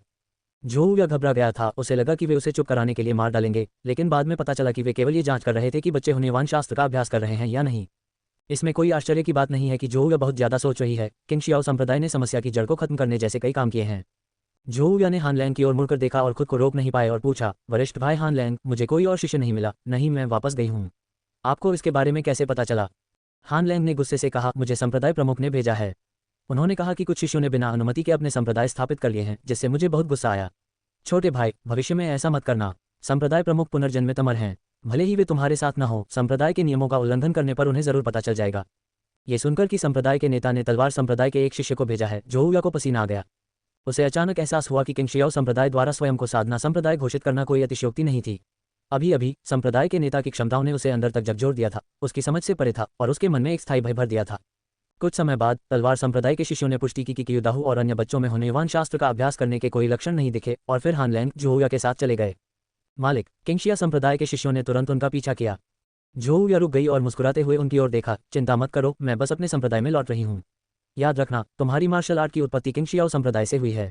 किंगशियाओ संप्रदाय के प्रति हमेशा सम्मान और कृतज्ञता बनाए रखना, समझे? वह जितना अधिक लापरवाह होता था, उसके शिष्य उतने ही अधिक चिंतित हो जाते थे। कियुदाहु ने जल्दी से पूछा, किंगशियाओ संप्रदाय के गुरु आपसे कैसे निपटेंगे? अगर उन्होंने हिम्मत की तो? सुमेदागुची। जोहुया ने कियुदाहु को घूर कर देखा और उसकी बात काट दी। कियुदाहु ने देखा कि तलवार संप्रदाय के सभी शिष्य उसे शत्रुतापूर्ण निगाहों से घूर रहे थे, जिससे वह पसीने से तरबतर हो गया। उसे दमन का वास्तविक एहसास हुआ, जिससे वह सहज रूप से भयभीत हो गया। पंथ के नेता दुनिया के सबसे बड़े नायक और सबसे वीर पुरुष हैं। वे ईमानदारी से कार्य करते हैं और उनकी उदारता अतुलनीय है। वे निश्चित रूप से मेरे साथ निष्पक्ष व्यवहार करेंगे। गलती मेरी है, मुझे जोखिम नहीं लेना चाहिए था। अब से आपको खुद पर निर्भर रहना होगा। जोहुया ने अपनी बात समाप्त करने के बाद दृढ़ता से मुड़कर वहां से चला गया। कियुदाहु और अन्य बच्चे उनका पीछा करना चाहते थे, लेकिन तलवार संप्रदाय के 2 शिष्यों ने अपनी तलवारें निकालकर उन्हें रोक दिया, जिससे वे इतने भयभीत हो गए कि हिलने की भी हिम्मत नहीं कर पाए। अपने गुरु को हान लैंग और अन्य लोगों द्वारा ले जाते हुए देखकर उनकी आंखें लाल हो गईं। कियुदाहु को अंततः समझ आ गया कि उसके गुरु ने उसे उस समय क्या बताया था। यह उनके जीवन में किंगशियाओ संप्रदाय के साथ उनका पहला सामना था और संप्रदाय की शक्ति ने लगभग उन्हें दम दिया था। अल्पविराम। क्विंगजियाओ पर्वत, लिंकाई हॉल। ली डोंगयुए एक कुर्सी पर बैठी खिड़की से बाहर देख रही थी और विचारों में डूबी हुई थी। एक महिला शिष्या ने कमरे में प्रवेश किया। वह ली डोंगयुए की सबसे वरिष्ठ शिष्या लियुयान थी। कई वर्ष बीत चुके थे और लियुयान अब वह दुबली पतली और कमजोर नहीं थी जो वह कभी थी। अब वह किंगशियाओ संप्रदाय की एक सच्ची शिष्या का व्यवहार प्रदर्शित करती थी। उनके पिता लियू फांजोऊ ने उनके प्रारंभिक वर्षों में किंगजियाओ संप्रदाय को आर्थिक सहायता प्रदान की थी। आज भी इस अराजक दुनिया में किंगजियाओ संप्रदाय के समर्थन से उनका व्यवसाय बहुत बड़ा हो गया है, जो पूरे चीन में फैला हुआ है और उन्हें विश्व प्रसिद्ध व्यापारी बना दिया है। गुरुजी, आपको अंकल झांग से गंभीरता से बात करनी होगी। ये लोग हर कुछ दिनों में आकर पैसे मांगते हैं। हालांकि इनका काम वैध है, लेकिन इतनी बार आना ठीक नहीं है। ये संप्रदाय को कंगाल करने की कोशिश कर रहे हैं। लियुयान मेज पर आए और शिकायत करने लगी। लिंकेतान को न केवल धन आवंटन की कड़ी समीक्षा करनी होती है, बल्कि संप्रदाय के आय और व्यय के संतुलन को भी बनाए रखना होता है, इसलिए वे बहुत दबाव में हैं। संप्रदाय द्वारा एक नगर बसाने और जियांग शिखर का विकास करने की योजना के चलते हर जगह धन की आवश्यकता है। इसके अतिरिक्त सैकड़ों सच्चे शिष्यों को अपनी साधना के स्तर को पार करना है और उन्हें पवित्र भूमि का कोटा प्राप्त करना है। स्पिरिट वेल्थ हॉल पर दबाव नाटकीय रूप से बढ़ गया है और यहाँ तक कि लियुयान को भी मामलों को संभालने के लिए वापस बुलाया गया है। ये देखकर कि उसके स्वामी ने कोई जवाब नहीं दिया बल्कि खिड़की से बाहर खाली निगाहों से घूर रहे थे, लियुयान ने भौहें चढ़ाकर पूछा, स्वामी, आप क्या सोच रहे हैं? क्या ये कुछ दिन पहले हुए वृक्ष दानव के आक्रमण के बारे में है? लेकिन कियू और अन्य 2 लोगों के चले जाने की खबर संप्रदाय के भीतर नहीं फैली और स्वाभाविक रूप से लियुयान को भी इसके बारे में पता नहीं था। ली डोंगयुए को होश आया और उसने कहा, नहीं, मैं बस ये सोच रही थी कि हमारे लिंकई हॉल में अभी भी कुछ अच्छे अवसर हो सकते हैं। लियुयान ने भौहें चढ़ाते हुए कहा, इतने सारे शिष्यों को प्रशिक्षण देने की क्या जरूरत है? अगर आप मुझसे पूछें तो हमें अपने संसाधनों को यांग जुबान पर केंद्रित करना चाहिए और उसे पहले झाओ जैन और लियांग के स्तर तक पहुंचने देना चाहिए ताकि वह हमारे लिंकई हॉल का समर्थन कर सके। उसके बाद अन्य शिष्यों को प्रशिक्षण देना बेहतर होगा। यांग जुबान, जिसे मानव लोक का पूर्वज और स्वर्ग और पृथ्वी का हृदय का वरदान प्राप्त है, अपनी प्रतिभा का प्रदर्शन करने लगा है। संप्रदाय में कई लोग जानते हैं कि स्पिरिट वेल्थ हॉल से एक अद्वितीय प्रतिभा का उदय हुआ है। उसकी साधना की गति फाइटिंग टूर्नामेंट के शीर्ष 10 खिलाड़ियों से कम नहीं है, जिससे स्पिरिट वेल्थ हॉल में सभी लोग बेहद उत्साहित हैं। जैसे ही ली डोंग्युए जवाब देने ही वाली थी कि एक शिष्य उत्साह से दौड़ता हुआ आया और बोला, गुरुजी, संप्रदाय प्रमुख का दिव्य बाज लौट आया है। वह सचमुच एक विशालकाय लट्ठा लेकर आया है। वह लट्ठा सचमुच बहुत बड़ा है। गुरुजी ली सिजिन ने दिव्य बाज से बात की और उन्होंने बताया कि यह विशालकाय लट्ठा चीकुल के दानव का असली रूप है। कृपया मेरे साथ इसे देखने आइए, ये सचमुच बहुत बड़ा है। ये सुनकर ली डोंग्युए तुरंत खड़ी हो गई और जल्दी से मेज के चारों ओर घूमकर बाहर की ओर चली गई। लियू यान को भी इसमें दिलचस्पी हो गई। वह देखना चाहती थी कि वह राक्षसी पेड़ वास्तव में कितना बड़ा था। अध्याय 179 विकास योजना। किंगशियाओ पर्वत और जियांग शिखर के बीच कई शिष्य समतल भूमि पर एकत्रित हुए और दोनों पर्वतों से आने वाले शिष्यों की संख्या लगातार बढ़ती रही। जिया तलवार संप्रदाय के 5 शिष्यों के साथ पहुंचा। ये पांचों शिष्य वही बच्चे थे जिन्हें उसके साथ राज्य की राजधानी के भूमिगत महल में कैद किया गया था और वे सभी बड़े हो चुके थे। यांग लिन ने अपने सामने टूटी हुई लकड़ियों के ढेर को हैरानी से देखा, जो एक छोटे पहाड़ जैसा लग रहा था, और कहा, यह तो बहुत बड़ा है। घास पर पड़ा टूटा हुआ लट्ठा लगभग 5 झांग चौड़ा और 2 झांग ऊंचा था। लकड़ी की बनावट बहुत स्पष्ट थी और लट्ठे की सतह पर आंख की आकृति का आधा हिस्सा धुंधला सा दिखाई दे रहा था। न केवल वह, बल्कि वहां मौजूद अन्य शिष्य भी इस बारे में चर्चा कर रहे थे। मैंने सुना है कि ये क्यूई वंश के दानव के अवशेष हैं। केवल 3 दिन ही बीते हैं और क्यूई परिवार द्वारा पाला गया राक्षस मर चुका है। पूछने की जरूरत नहीं है, ऐसा जरूर होगा कि संप्रदाय का नेता अपने दिव्य बाज पर सवार होकर उत्तरी सीमा तक गया होगा। हाँ, बिल्कुल सही। मैंने पिछले कुछ दिनों से संप्रदाय के नेता को नहीं देखा है। संप्रदाय के नेता वाकई अद्भुत हैं। वे हमेशा संप्रदाय की बड़ी समस्याओं का समाधान खुद ही कर लेते हैं। कि परिवार का हमें सताने के लिए राक्षसों को भेजना वाकई मूर्खता है। वे मौत को दावत दे रहे हैं। अगर उन्होंने संप्रदाय के नेता को नाराज कर दिया तो उनका अंजाम निश्चित रूप से अच्छा नहीं होगा। शिष्यों की बातें सुनकर यांगलिन ने जिया की ओर मुड़कर पूछा, क्या संप्रदाय के नेता सचमुच उत्तरी सीमा पर गए थे? जिया ने सिर हिलाते हुए कहा, मुझे भी नहीं पता, लेकिन मैंने उसे पिछले कुछ दिनों से नहीं देखा है। ये सुनकर यांगलिन थोड़ी चिंतित हो गई। एक अन्य साथी हंसते हुए बोला, तुम क्या सोच रहे हो?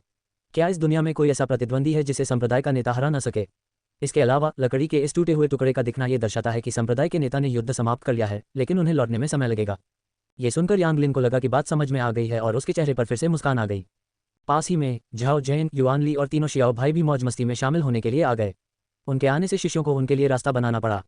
सभी जानते हैं कि ये पांचों शिष्य संप्रदाय के नेता द्वारा पोषित किए जाने वाले हैं और उनकी भविष्य की उपलब्धियां जियांग, झाओशिया और जूनिंग से कम नहीं होंगी। उन्हें बातें करते और हंसते हुए देखकर यांगलिन ने जिया की ओर मुड़कर पूछा, जिया, तुम आमतौर पर उनके साथ क्यों नहीं खेलती हो? जिया हंसते हुए बोली, मेरे पास इतना समय नहीं है। आप लोगों के साथ समय बिताना ही काफी है। यांगलिन ने भौहें चढ़ाते हुए कहा, दरअसल जब भी आपको खाली समय मिले हमारे पास आने की जरूरत नहीं है। उनसे ज्यादा बातचीत करने से आपको भविष्य में फायदा होगा। 7 हॉल्स और स्वॉर्ड सेक्ट के बीच खुले और गुप्त संघर्ष चल रहे हैं। सेक्ट लीडर की शिष्या होने के नाते जिया भी भविष्य में इस सत्ता संघर्ष में शामिल होगी। अभी वे युवा हैं और शायद उन्हें अभी ऐसी प्रतिस्पर्धा का सामना न करना पड़े, लेकिन भविष्य में ऐसा नहीं होगा। यांगलिन को चिंता है कि जिया, जो मुख्य मंडल से अलग हो गई है, उस समय निशाने पर आ जाएगी। कोई बात नहीं, आखिर हम भाई हैं, हमारी भावनाएं नहीं बदलेंगी। वैसे भी मैं शांत स्वभाव का व्यक्ति हूं, मैं उनके साथ तालमेल नहीं बिठा सकता। जिया ने बेपरवाह मुस्कान के साथ कहा। वह झाओ जैन और अन्य लोगों के स्वभाव को जानता था और उनके वर्तमान आपसी व्यवहार से वह काफी सहज महसूस करता था। यांगलिन ने अपना सिर हिलाया, लेकिन जब उसने संप्रदाय के नेता के बारे में सोचा तो उसे राहत महसूस हुई। संप्रदाय के नेता के आसपास होने से भले ही जिया लोगों से बातचीत न करे, वह ठीक रहेगा। अगले कुछ दिनों में जियाओबा प्रतिदिन दानव लकड़ी का एक टुकड़ा लेकर आता रहा। जैसे जैसे दानव लकड़ी की मात्रा बढ़ती गई, शिष्यों को एहसास हुआ कि उन्होंने इस दानव के आकार को बहुत कम आंका था। उसी समय वे ये भी सोचने लगे कि संप्रदाय के नेता ने इस राक्षस को मारने में कैसे कामयाबी हासिल की। कई शिष्यों ने असाधारण रूप से कठोर राक्षसी लकड़ी को छुआ था। संप्रदाय के वरिष्ठों ने उन्हें राक्षसी लकड़ी के एक हिस्से पर मंत्रोच्चार करने की अनुमति भी दी थी, और चाहे वे कितनी भी कोशिश करें, वे उसे नुकसान नहीं पहुंचा सके। इससे शिष्यों को राक्षसों की भयावहता का गहरा ज्ञान प्राप्त हुआ। अल्पविराम। बर्फ से ढके पहाड़ों के बीच ली केंगकियू, शेन यू और मो जियूहोंग आगे बढ़े। मो जियूहोंग अपनी पीठ पर कई बड़े बड़े बंडल लादे हुए था, लेकिन उसे जरा भी थकान महसूस नहीं हो रही थी और उसके चेहरे पर हमेशा मुस्कान रहती थी। शेन यू एक हाथ से इशारा करते हुए आगे बढ़ गया। उसे क्यूई परिवार के निवास पर तलवार चलाने की तकनीक की एक पुस्तिका मिली थी और वह उसका अध्ययन कर रहा था। लेकिन क्यू घूमते हुए अपने हाथ में एक किताब लिए हुए थे और प्राचीन कहानियों के बारे में पढ़ रहे थे जिनमें उनकी बहुत रुचि थी। पौराणिक कथाओं के अनुसार बहुत समय पहले पृथ्वी पर मनुष्य नहीं थे, केवल विभिन्न प्रकार के खूंखार जानवर, शुभ प्राणी और राक्षस स्वतंत्र रूप से घूमते थे। बाद में जब अमर प्राणी पृथ्वी पर उतरे तो उन्होंने खूंखार जानवरों और राक्षसों का वध किया और शुभ प्राणियों को बंदी बना लिया, जिसके बाद धीरे धीरे पृथ्वी शांत हुई और मनुष्य यहाँ आकर बसने लगे।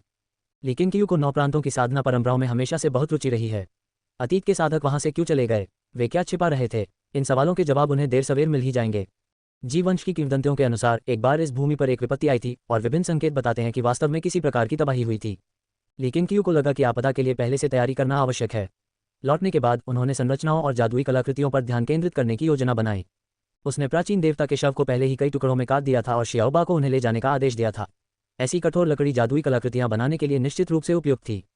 लेकिन क्यू संप्रदाय के भावी विकास की दिशा पर विचार कर ही रहे थे कि तभी सामने पहाड़ी रास्ते पर दो आकृतियां दौड़ती हुई आई, एक पुरुष और एक स्त्री। स्त्री ने सैनिक का कवच पहन रखा था और उसकी गोद में एक लड़का था, जबकि पुरुष एक भिक्षु था जिसके हाथ में लकड़ी की छड़ी थी। लेकिन क्यू ने उस पर केवल एक बार नजर डाली और फिर दूसरी ओर देखने लगी। शेन यू बिना ऊपर देखे अपनी तलवारबाजी का अभ्यास करते हुए आगे बढ़ गया, जबकि मो जियोंग उत्सुकता से आगे देख रहा था। भिक्षु और कवचधारी महिला तेजी से भागे और जैसे ही वे शेन युए के पास पहुंचे, भिक्षु ने चेतावनी दी, जल्दी से छिप जाओ, पीली जलधारा की सेना आ रही है। जैसे ही उसने बोलना समाप्त किया, जमीन कांपने लगी और उसके बाद घोड़ों के खुरों की आवाज सुनाई दी। भिक्षु ने दांत पीसते हुए कवचधारी महिला को पास के जंगल में ले जाने की तैयारी की। अचानक जब उसकी नजर ली किंग और मो जियोंग पर पड़ी तो वह जम गया और अपनी जगह पर ही रुक गया। क्या गलत? कवचधारी महिला ने उसे रुकते देख आश्चर्य से पूछा। उसका चेहरा तनावग्रस्त था और बोलते समय वह पीछे मुड़कर देख रही थी। उसे डर था कि येलो स्प्रिंग सेना उसे पकड़ लेगी। भिक्षु आगे बढ़ा, ली किंग को प्रणाम किया और बोला, चांडिंग मंदिर के जूहोंग संप्रदाय प्रमुख ली को प्रणाम करते हैं। ली किंग को वह याद आ गया जब वह दानव संप्रदाय से लड़ने के लिए गुजोह प्रांत गया था। तब उसने जूहोंग को कई शत्रुओं से लड़ते हुए देखा था और वह गंभीर रूप से घायल हो गया था। शहर में प्रवेश करने के बाद किंग शियाओ संप्रदाय की यह पहली लड़ाई थी। क्या आपको किसी चीज की जरूरत है? ली किंग ने पूछा। जूहोंग अब पहले की तरह जवान नहीं रहा था, उसके चेहरे पर बुढ़ापे के लक्षण दिखने लगे थे। उसने दांत पीसते हुए कहा, कृपया संप्रदाय प्रमुख ली, हमें बचा लीजिए। घोड़ों के खुरों की आवाज करीब आती गई और पहाड़ी सड़क के अंत में घुड़सवार सैनिकों का एक समूह दिखाई दिया। वे कवच पहने हुए थे, उनके गले में पीली पगड़ी थी और प्रत्येक के हाथ में एक लंबा हथियार था जिससे एक खूंखार आभा निकल रही थी।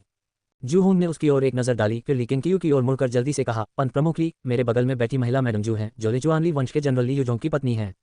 उनकी गोद में जो बच्चा है वह जनरल ली युजोंग का अपना बेटा है। ली वंश ने एक समय दानव सम्राट झाओ जी के विरुद्ध युद्ध किया था और ये दुनिया के कुछ गिने चुने धर्मपरायण परिवारों में से एक है। पीली वसंत सेना ने दुष्ट ताओवादियों पर विश्वास करते हुए और शरणार्थियों को उकसाते हुए यूलिंग शहर पर हमला किया और मैडम जू और उनके बच्चे का अपहरण कर लिया। उसके बोलने से पहले ही येलो स्प्रिंग्स आर्मी ने उन्हें घेर लिया। जू ने बच्चे को अपनी बाहों में कसकर पकड़ रखा था और दहशत से चारों ओर देख रही थी। जूहोंग ने अपने हाथ में लंबी छड़ी को कसकर पकड़ रखा था और वह पीली स्प्रिंग्स सेना का सतर्कतापूर्वक सामना कर रहा था। उत्कृष्ट और चमकदार चांदी के कवच में सजे प्रमुख सेनापति ने जूहोंग की ओर देखकर मुस्कुराते हुए कहा, भिक्षु, तुम्हें क्या लगता है कि तुम कहाँ भाग सकते हो? मैं तुम्हें पीली जलधारा सेना की सेवा करने का एक और मौका देता हूँ, वरना मैं तुम्हें फिर कभी भागने नहीं दूंगा। जूहोंग ने उसे घूरते हुए कहा, पीली स्प्रिंग सेना शहरों और क्षेत्रों पर विजय प्राप्त करती है, फिर भी वे केवल मौज मस्ती करते हैं, बलात्कार, लूटपाट और हर तरह के बुरे काम करते हैं। यह विनम्र भिक्षु कभी आपकी सेवा नहीं करेगा। सेनापति आगे झुककर व्यंग्यात्मक मुस्कान के साथ बोला, इस दुनिया में इतने सारे सरदार हैं। अगर येलो स्प्रिंग्स आर्मी किसी शहर पर कब्जा करके राजा बन जाती है तो हम नुकसान में रहेंगे। पहले दूसरे सरदारों को आपस में लड़ने दो और हम अपनी ताकत बढ़ा लेंगे। एक दिन ये दुनिया येलो स्प्रिंग्स आर्मी की होगी। उस समय कौन हमारे कार्यों पर सवाल उठाने की हिम्मत करेगा? भिक्षु, आपने शायद अभी तक मांस का स्वाद नहीं चखा है ना? अगर आप सिर झुकाते हैं तो ली युजोंग की पत्नी आपको कुछ आनंद दे सकती है। इस अवसर को मत चूकिए। ये सुनकर जूहोंग गुस्से से आग बबूला हो गया और उसकी ओर दौड़ने ही वाला था कि ली किंग ने उसे रोकने के लिए अपना हाथ उठा दिया। अचानक एक आकृति जूहोंग के पास से गुजरी और जनरल को उसके घोड़े से खींचकर जमीन पर गिरा दिया, जिससे अन्य सैनिक चौंक गए और सभी ने अपने हथियार उठा लिए। ये कदम मो जियोंग ने उठाया था। अपनी पीठ पर एक बड़ा गट्ठा लिए हुए मो जियोंग ने जमीन पर पड़े जनरल की ओर देखा और भावहीन होकर कहा, हमारे संप्रदाय के नेता के सामने इस तरह से हमें नीचा दिखाने की अनुमति आपको किसने दी? क्या गजब की रफ्तार है। जूहोंग मन ही मन चिंतित था। मार्शल आर्ट की दुनिया में अपने इतने वर्षों के भ्रमण में उसने मो जियोंग को कभी नहीं देखा था। किंग शियाओ संप्रदाय से जैसी उम्मीद थी, वास्तव में इसमें कई गुरु हैं। चांडिंग मंदिर में मो जियोंग की चपलता का कोई मुकाबला नहीं था। आप जमीन पर पड़ा जनरल सदमे और गुस्से से भरा हुआ था। उसने उठने की कोशिश की, लेकिन मो जियोंग ने उसके सीने पर पैर रख दिया, जिससे वह हिलने डुलने में असमर्थ हो गया। लेकिन क्यू ने असंतोष से कहा, बकवास करना बंद करो, बस उन सबको मार डालो। ये सुनकर मो जियोंग तुरंत मुस्कुरा उठा। वह नीचे झुका, अपना हाथ उठाया और अपनी हथेली को तलवार की तरह इस्तेमाल करते हुए सीधे सेनापति का सिर धड़ से अलग कर दिया, जिससे चारों ओर खून फैल गया। ये देखकर घुड़सवारों के चेहरे के भाव एकदम बदल गए और जो लोग आसपास थे उन्होंने तुरंत कार्रवाई की। पलक झपकते ही घोड़े आपस में टकरा गए, बर्फ की धुंध उड़ने लगी और चारों ओर अफरा तफरी मच गई। जूहोंग ने जूशी और उसके बेटे की रक्षा की और वह भी भयभीत हो गया। उसे उम्मीद नहीं थी कि लेकिन क्यू और मो जियोंग इतने निर्दयी होंगे, बिना किसी झिझक के हत्या कर देंगे। ऐसा लगता है कि वे अफवाहें सच हैं। कोई भी मार्शल आर्ट संप्रदाय जो किंग शियाओ संप्रदाय को नाराज करेगा, उसे पूरी तरह से नष्ट कर दिया जाएगा। जल्द ही अधिकांश घुड़सवार सैनिक भागने लगे, लेकिन मो जियोंग ने लगातार उनका पीछा किया। पहाड़ी रास्ता शांत हो गया और जूहोंग ने ली किंग को उनकी मदद के लिए धन्यवाद देने के लिए जल्दी से झुककर प्रणाम किया। ली किंग शांत रहीं और सहज भाव से बोली, मैं ये सब केवल ली यान की वजह से कर रही हूँ। जू आश्चर्यचकित होकर बोला, पंत प्रमुख ली, क्या ली यान सचमुच आपका शिष्य बन गया है? किसी कारणवश उसे हमेशा ऐसा लगता था कि ली किंग कुछ हद तक उसके पति जैसा दिखता है। ये औपचारिक रूप से प्रशिक्षुता तो नहीं है, लेकिन वह पहले ही किंग शियाओ संप्रदाय में शामिल हो चुका है। लेकिन क्यू ने लापरवाही से जवाब दिया। उसने एक कदम आगे बढ़ाया और शेन यू ने भी उसके पीछे पीछे चलना शुरू कर दिया। जूहोंग एक पल के लिए हिचकिचाया, फिर उसने जूशी को अपने पीछे आने को कहा। जैसे जैसे हम आगे बढ़ते गए, हमें हर जगह लाशें दिखाई देने लगीं। आखिरी व्यक्ति को मारने के बाद मो जियोंग वहीं खड़ा रहा और इंतजार करता रहा। जब ली किंग और अन्य लोग उसके पास आए, तभी वह नीचे बैठा और बर्फ से अपने हाथों से खून पोंछा। शेन यूए तुम्हारा बंडल ले जाएगी, लिकेन क्यू ने अचानक निर्देश दिया। तलवारबाजी का अभ्यास कर रहे शेन यू ने आश्चर्य से उसकी ओर देखा। मो जूहोंग हंसा और बंडल शेन यू की ओर फेंक दिया। शेन यू, तलवार देवता। जूहोंग ने उत्साह से शेन यूए की ओर देखा। वह भी पौराणिक तलवार देवता का बहुत सम्मान करता था और उसने कभी उम्मीद नहीं की थी कि उससे यहाँ मुलाकात होगी। लेकिन क्यू ने जूहोंग और जूशी के साथ आने के अनुरोध को अस्वीकार नहीं किया। वे कैंगजोऊ से आते समय पहले ही कई लोगों की जान बचा चुके थे, इसलिए उन तीनों के साथ आने से कोई फर्क नहीं पड़ता। मो जूहोंग ने अंगड़ाई ली और पूरी तरह सहज महसूस किया। वह जूहोंग के करीब गया और उससे बातचीत शुरू कर दी, उनके पिछले अनुभवों के बारे में पूछने लगा। अध्याय 180 अमर साधना का रूढ़िवादी मार्ग। लेकिन क्यू और उनके साथी धीमी गति से यात्रा करते हुए रास्ते में बार बार रुकते रहे। जैसे ही 10 दिन की समय सीमा नजदीक आए, वे अंततः अपनी तलवारों पर सवार होकर आगे बढ़े और 10वें दिन की शाम को किंगशियाओ पर्वत पर लौट आए। शेन यू का चेहरा थोड़ा लाल हो गया था, जबकि मो जूहोंग हौंफ रहा था। उसकी सारी ऊर्जा लंबे समय तक तलवार चलाने में खर्च हो रही थी, जो उसके लिए एक असली परीक्षा थी। वापस लौटने पर ली क्विन क्यू ने युआन क्यूई को घंटी बजाने को कहा। लिंगशियाओ आंगन में लगी घंटी को हाल ही में स्थापित किया गया था ताकि हॉल मास्टर्स को जल्दी से बुलाया जा सके। शुवानिक्सिन हॉल में परिषद की बैठकों में भाग लेने के लिए आवश्यक सबसे निचला पद हॉल एल्डर का है, जबकि लिंगशियाओ अकादमी में केवल हॉल मास्टर ही भाग ले सकते हैं। जैसे ही रात हुई, एक के बाद एक हॉल मास्टर आंगन में दाखिल हुए। लेकिन क्यू और शेन यूए को सुरक्षित और स्वस्थ देखकर सभी ने राहत की सांस ली। क्या वे राक्षसी पेड़ सचमुच एक ही राक्षस से आए थे? यांग ज्यूडिंग ली क्यू के सामने बैठी और उत्सुकता से पूछा। लेकिन क्यू ली डोंगयुए और ली सिजन से निपटने में व्यस्त थे, इसलिए उन्होंने लापरवाही से जवाब दिया, जब सभी लोग यहाँ आ जाएंगे तो हम एक साथ सभी सवालों के जवाब दे देंगे। यांग ज्यूडिंग ने सिर हिलाया। लेकिन क्यू की वापसी अच्छी बात थी। सच कहूं तो लेकिन क्यू की अनुपस्थिति में वह काफी बेचैन था। हालांकि संप्रदाय में कुछ भी गलत नहीं हुआ, फिर भी उसे बेचैनी महसूस हो रही थी। उन्हें पता नहीं था कि यह कब शुरू हुआ, लेकिन वह भी धीरे धीरे इस बच्चे पर निर्भर होने लगे। प्रतीक्षा करते समय यांग ज्यूडिंग ने देखा कि शेन यू की सांसें कुछ अस्थिर थीं, इसलिए उसने चिंता से पूछा, सीनियर शेन, क्या आपको चोट लगी है? शेन यू ने उसकी ओर देखा और कहा, पंथ के नेता ने उस वृक्ष राक्षस से निपट लिया। मैं तो अकेले ही हजारों ची कबीले के योद्धाओं को रोके हुए थी। मुझे चोट कैसे लग सकती थी? हजारों की संख्या में? सचमुच? यांग ज्यूडिंग की आंखें आश्चर्य से चौड़ी हो गईं और कोने में बैठी ली डोंगयुए, ली सिजन और चाय युनशांग सभी ने अपनी निगाहें शेन यूए की ओर घुमा लीं। शेन यू भावहीन बने रहे, अपनी दाढ़ी सहलाते रहे, कोई और स्पष्टीकरण नहीं दिया, अपनी उपलब्धियों को छिपाए रखा। लेकिन क्यू खिलखिलाकर हंस पड़ी। ये बूढ़ा बदमाश वाकई में नाटक करना जानता है। सबके आ जाने के बाद ही लेकिन क्यू ने कैंगजोऊ की अपनी यात्रा का वृतांत सुनाना शुरू किया। उन्होंने युद्ध के विवरण पर विस्तार से चर्चा नहीं की, लेकिन उन्होंने प्राचीन देवता के विशाल आकार का वर्णन अवश्य किया। ये सुनकर कि लेकिन क्यू ने पहाड़ जितने विशाल एक प्राचीन देवता के टुकड़े टुकड़े कर दिए थे, सभी लोग उसे अजीब नजरों से देखने लगे। मास्टर किंगशियाओ ने अनजाने में पूछा, क्या ऐसा हो सकता है कि पोषण सार क्षेत्र में दर्जनों स्तर हों? उसने वही बात कही जो जियांग झाओशिया और जूनिंग सोच रहे थे। वे दोनों पोषण युवान क्षेत्र के 8वें स्तर पर थे, फिर भी वे ये कल्पना नहीं कर सकते थे कि लेकिन क्यू इस समय के स्तर पर होगा। तुम अभी पोषण सार क्षेत्र के 9वें स्तर पर ही हो, ज्यादा मत सोचो, लेकिन क्यू ने सिर हिलाते हुए और हंसते हुए कहा। उन्होंने किसी को और सवाल पूछने का मौका दिए बिना तुरंत कहा, प्राचीन देवता का नाश हो गया और चिवंश कुचल दिया गया। हालांकि चिवंश के कुछ सदस्य और यहाँ तक कि कुछ सामंत भी बाहर मौजूद हैं, लेकिन प्राचीन देवता के नष्ट होने के बाद चिवंश हमारे लिए कोई खतरा नहीं रहेगा। किंगशियाओ संप्रदाय इस कठिन परीक्षा से पूरी तरह बच गया है। ये सुनकर सब मुस्कुरा उठे। वृक्ष दानव बहुत बड़ा खतरा था, यहाँ तक कि जूनिंग भी गंभीर रूप से घायल हो गया, जिससे पूरा किंगशियाओ संप्रदाय शोक में डूब गया। कल से संप्रदाय सामान्य रूप से कार्य करना फिर से शुरू कर देगा और शिष्यों को पर्वत छोड़ने से नहीं रोकेगा। हॉलमास्टर झांग और हॉलमास्टर जू अपने संपर्कों का उपयोग करके लिंगटियन संप्रदाय की जांच जारी रखें। यह एक दीर्घकालिक मिशन होगा जब तक कि लिंगटियन संप्रदाय पूरी तरह से समाप्त नहीं हो जाता। लेकिन क्यू ने निर्देश दिए और यह सुनकर झांग योचुन और झूयान दोनों ने सिर हिलाया। इसके बाद लेकिन क्यू ने झांग योचुन को अगले दिन कांगजोऊ की यात्रा का विवरण लिखने और सभी शिष्यों को इसकी घोषणा करने का निर्देश दिया, ताकि उन्हें आश्वस्त किया जा सके और उनका मनोबल बढ़ाया जा सके। अब संप्रदाय के विकास का केंद्र बिंदु स्वर्गीय शिल्पशाला होगा। मुझे स्वर्गीय शिल्पशाला को संरचनाओं और जादुई कलाकृतियों में विशेषज्ञता प्रदान करने की आवश्यकता है। मैं आपको संरचनाओं और जादुई कलाकृतियों का अध्ययन करने के लिए विशेष रूप से 100 और लोगों की भर्ती करने की अनुमति देता हूँ। प्रत्येक शिष्य संरचनाओं के मूल ग्रंथों का अध्ययन कर सकता है। इसके अलावा मैं स्वर्गीय शिल्पशाला के शिष्यों को सृजन के लिए प्रोत्साहित करने हेतु एक पुरस्कार प्रणाली भी स्थापित करूंगा। राक्षसी लकड़ी भी स्वर्गीय शिल्पशाला की ही होगी। लेकिन क्यू ने झूयान को गंभीरता से देखते हुए ये कहा। जैसे ही उसने ये कहा, अन्य हॉल मास्टर्स के भाव थोड़े बदल गए और वे भी दानव लकड़ी को घूरने लगे। वह राक्षसी लकड़ी ची पोषण क्षेत्र के 8वें स्तर के हमलों को झेल सकती थी। हथियार या कवच बनाने के लिए वह अत्यंत मूल्यवान थी। उनके अनुरोध करने से पहले ही लेकिन क्यू ने उसे सीधे स्वर्गीय शिल्प हॉल को आवंटित कर दिया। झूयान स्वाभाविक रूप से बेहद खुश हुई और उसने तुरंत लेकिन क्यू को धन्यवाद दिया। लेकिन क्यू ने सबकी ओर देखते हुए कहा, मैं समझती हूँ कि आप क्या सोच रहे हैं, लेकिन इन्हें हथियार बनाने के बजाय बेहतर होगा कि तियानगोंग हॉल इन्हें जादुई कलाकृतियों में ढाल दे। आपको एक बात समझनी होगी, तियानगोंग हॉल की रचनाएं अंततः सभी हॉलों में फैलेंगी और पूरे संप्रदाय को लाभ पहुंचाएंगी। ये सुनकर हॉल मास्टर्स को लगा कि यह बात तर्कसंगत है और उन्होंने तुरंत स्पष्ट कर दिया कि वे इससे सहमत हैं। लेकिन क्यू ने उनकी तुच्छ बातों को दिल पर नहीं लिया और फिर अन्य विकास योजनाओं का जिक्र किया। वर्ष के अंत के बाद दानव नियंत्रण हॉल की आधिकारिक तौर पर स्थापना हो जाएगी और लेकिन क्यू स्वयं दानव नियंत्रण का अपना ज्ञान प्रदान करेंगे। साथ ही स्रोतलॉ पवित्र भूमि भी उनके शिष्यों के लिए खोल दी जाएगी और वे बंदरगाह के आसपास एक छोटा शहर बसाने की योजना बना रहे हैं। लेकिन क्यू की कई योजनाएं थीं जिन्हें सभी ने याद कर लिया था। उन्हें ये योजनाएं थकाऊ नहीं लगी, बल्कि इनसे उन्हें अत्यधिक प्रेरणा मिली। अपने संप्रदाय का विकास करना उनके लिए बहुत ही सुकून देने वाली बात थी। उन्हें पहले चिंता थी कि क्यूई वंश को नष्ट करने के बाद ली किंग क्यू अहंकारी हो जाएगा, लेकिन अब उन्हें एहसास हुआ कि उनकी चिंता बेवजह थी। उन्हें इस बात का पता नहीं था कि हॉल के स्वामी भी ली किंग क्यू द्वारा वर्णित भविष्य की ओर देखने लगे थे और आशा कर रहे थे कि किंग शियाओ संप्रदाय वास्तव में अमर साधना करने वाला संप्रदाय बन जाएगा। अगली सुबह जब चंद्रमा अस्त हुआ और सूर्योदय हुआ तो शाही आत्मा हॉल के शिष्य दोनों चोटियों पर स्थित विभिन्न प्रांगणों में गए और क्यूई वंश और प्राचीन देवता के अपराधों को उजागर करने वाले नोटिस लगाए। ये खबर तेजी से किंग शियाओ संप्रदाय में फैल गई, जिससे सभी शिष्यों ने क्यूई परिवार को कोसना शुरू कर दिया और संप्रदाय के नेता और तलवार देवता की शक्ति पर आश्चर्य व्यक्त किया। लेकिन क्यू ने झांग योचुन को शेन युए की उपलब्धियों को विशेष रूप से बताने का निर्देश दिया। बेशक अंत में उन्होंने शेन युए की आलोचना करते हुए कहा कि शेन युए संप्रदाय के आदेशों का पूरी तरह से पालन करने में विफल रहे हैं। फिर भी शेन युए ने सबका ध्यान अपनी ओर खींच लिया। नोटिस पढ़ने के बाद वह काफी संतुष्ट था और उसे संप्रदाय की आलोचना की कोई परवाह नहीं थी। किंग शियाओ संप्रदाय द्वारा संकट का समाधान हो जाने के बाद बड़ी संख्या में शिष्य मिशन पर जाने के लिए पर्वत से नीचे उतरने लगे। इनमें से कुछ शिष्य मार्शल आर्ट की दुनिया में जाकर संप्रदाय के नेता की उपलब्धियों का प्रचार करना चाहते थे, क्योंकि उन्हें डर था कि यह बात दुनिया को पता नहीं चल पाई है। गुफा के अंदर ली किंग क्यू एक पत्थर के पलंग पर बैठा था, आत्मशोधन ध्वज को पकड़े हुए, और एक प्राचीन देवता की यादों को पढ़ रहा था। प्राचीन देवता 1000 वर्षों से अधिक समय तक जीवित रहे थे और उनकी स्मृतियां अविश्वसनीय रूप से विशाल थीं, जिससे ली किंग क्यू के लिए उन्हें थोड़े समय में पूरी तरह से समझना मुश्किल हो गया था।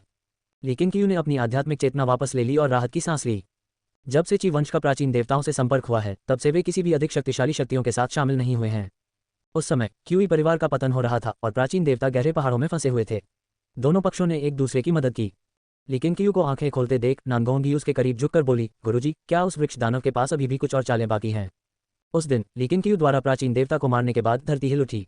नानगोंगी और लिनचुवान ने गुप्त रूप से जांच की और कई भूमिगत मार्ग पाए, मानो उन्हें किसी विशालकाय जीव ने खोदकर बनाया हो। उन्हें संदेह हुआ कि यह प्राचीन देवता की जड़ों का काम था। दिन भर की जांच पड़ताल के बाद उन्होंने पाया कि प्राचीन देवता की वास्तव में कई टूटी हुई जड़ें थीं जो गायब हो गई थीं। जी हाँ, लेकिन चिंता की कोई बात नहीं है। ये संतान को जन्म देने जैसा है, पुनरुत्थान का साधन नहीं। इसके अलावा उन जड़ों को प्राचीन देवता के आकार और शक्ति तक बढ़ने में 1000 साल लगेंगे। लेकिन क्यू ने उत्तर दिया, इसीलिए प्राचीन देवताओं को पूरी तरह से मिटाया नहीं जा सकता। एक बार जब वे मर जाते हैं तो उनकी जड़ें स्वतः ही अलग हो जाती हैं और पृथ्वी में गहराई तक समा जाती हैं। लेकिन क्यू ने यह बात प्राचीन देवता की स्मृतियों से सीखी थी, एक ऐसी बात जिसे प्राचीन देवता भी नियंत्रित नहीं कर सकते थे। यह उल्लेखनीय है कि प्राचीन देवता की आत्मा ने मानव रूप धारण किया क्योंकि वह अगले प्रमुख लोक के बहुत करीब थी।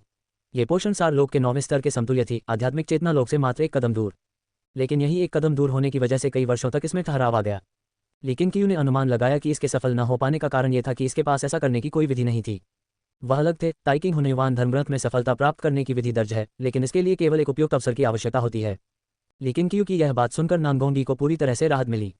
चूजिंग अचानक प्रकट हुई और बोली, गुरुजी, क्या आप कोई ऐसा मंत्र बना सकते हैं जिससे मैं भी आपकी युद्ध विधि बन सकूं, ठीक वैसे ही जैसे शेन्यू अपनी तलवार की आत्मा का उपयोग करता है। एक तलवार की आत्मा होने के नाते वह युद्ध में भाग लेने में असमर्थ था, जिसके बारे में बाद में सोचने पर उसे कुछ हद तक दुख हुआ। लेकिन क्यू ने उसकी ओर एक नज़र डाली और कहा, तुम्हें पहले साधना शुरू कर देनी चाहिए।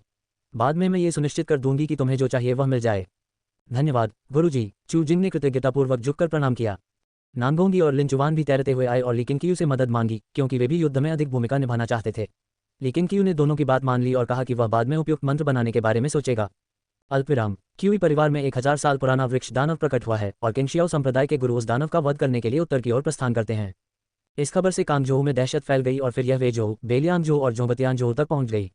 चूंकि इस खबर में क्यूई परिवार और ली किंग क्यू का जिक्र था, इसलिए इसे सुनने वालों में तीव्र जिज्ञासा पैदा हुई और यह खबर जंगल की आग की तरह फैलकर पूरी दुनिया में पहुंच गई।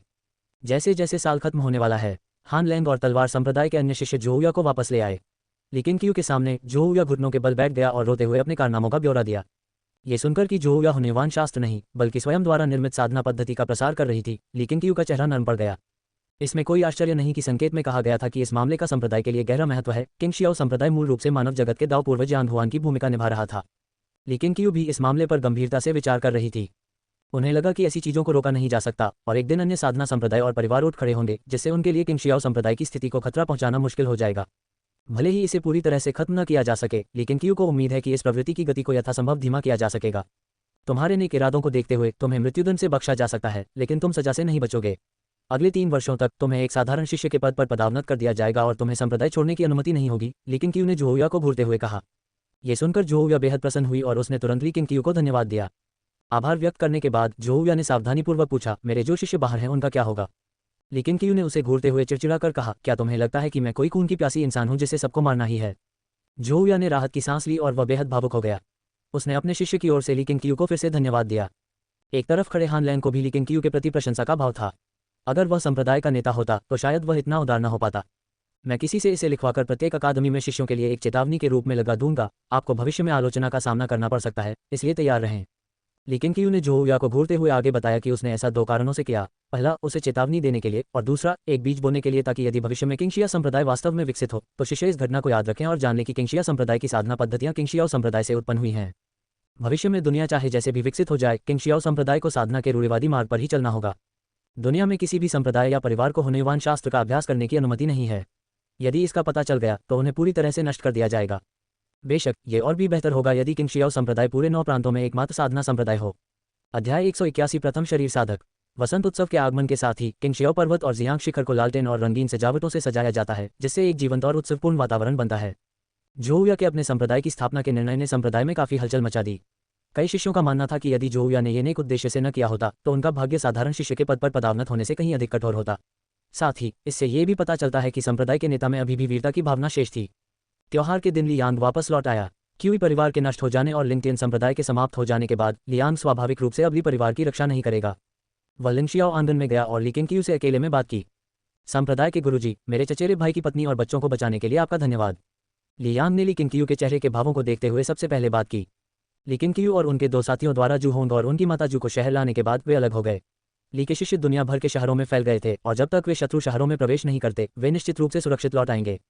लेकिन क्यू को इसकी ज्यादा परवाह नहीं थी और उसने लापरवाही से जवाब दिया, मैं बस संयोग से आपसे मिल गई। उसने जू माँ और बेटे को ली की खातिर नहीं बचाया, बल्कि वह किसी भी अन्य संबंधित व्यक्ति के लिए भी ऐसा ही करता। वह लीशी से इसलिए भी नफरत नहीं करेगा क्योंकि उसे उसके माता पिता ने छोड़ दिया था। आखिरकार उसके माता पिता ने भी लीशी को धोखा दिया था। लियांग ने आह भरते हुए कहा, इन दिनों मैं ली परिवार का पीछा कर रहा हूँ और दुनिया में मची उथल पुथल का गवाह रहा हूँ। इन कुलीन परिवारों की नींव मेरी कल्पना से कहीं अधिक गहरी है।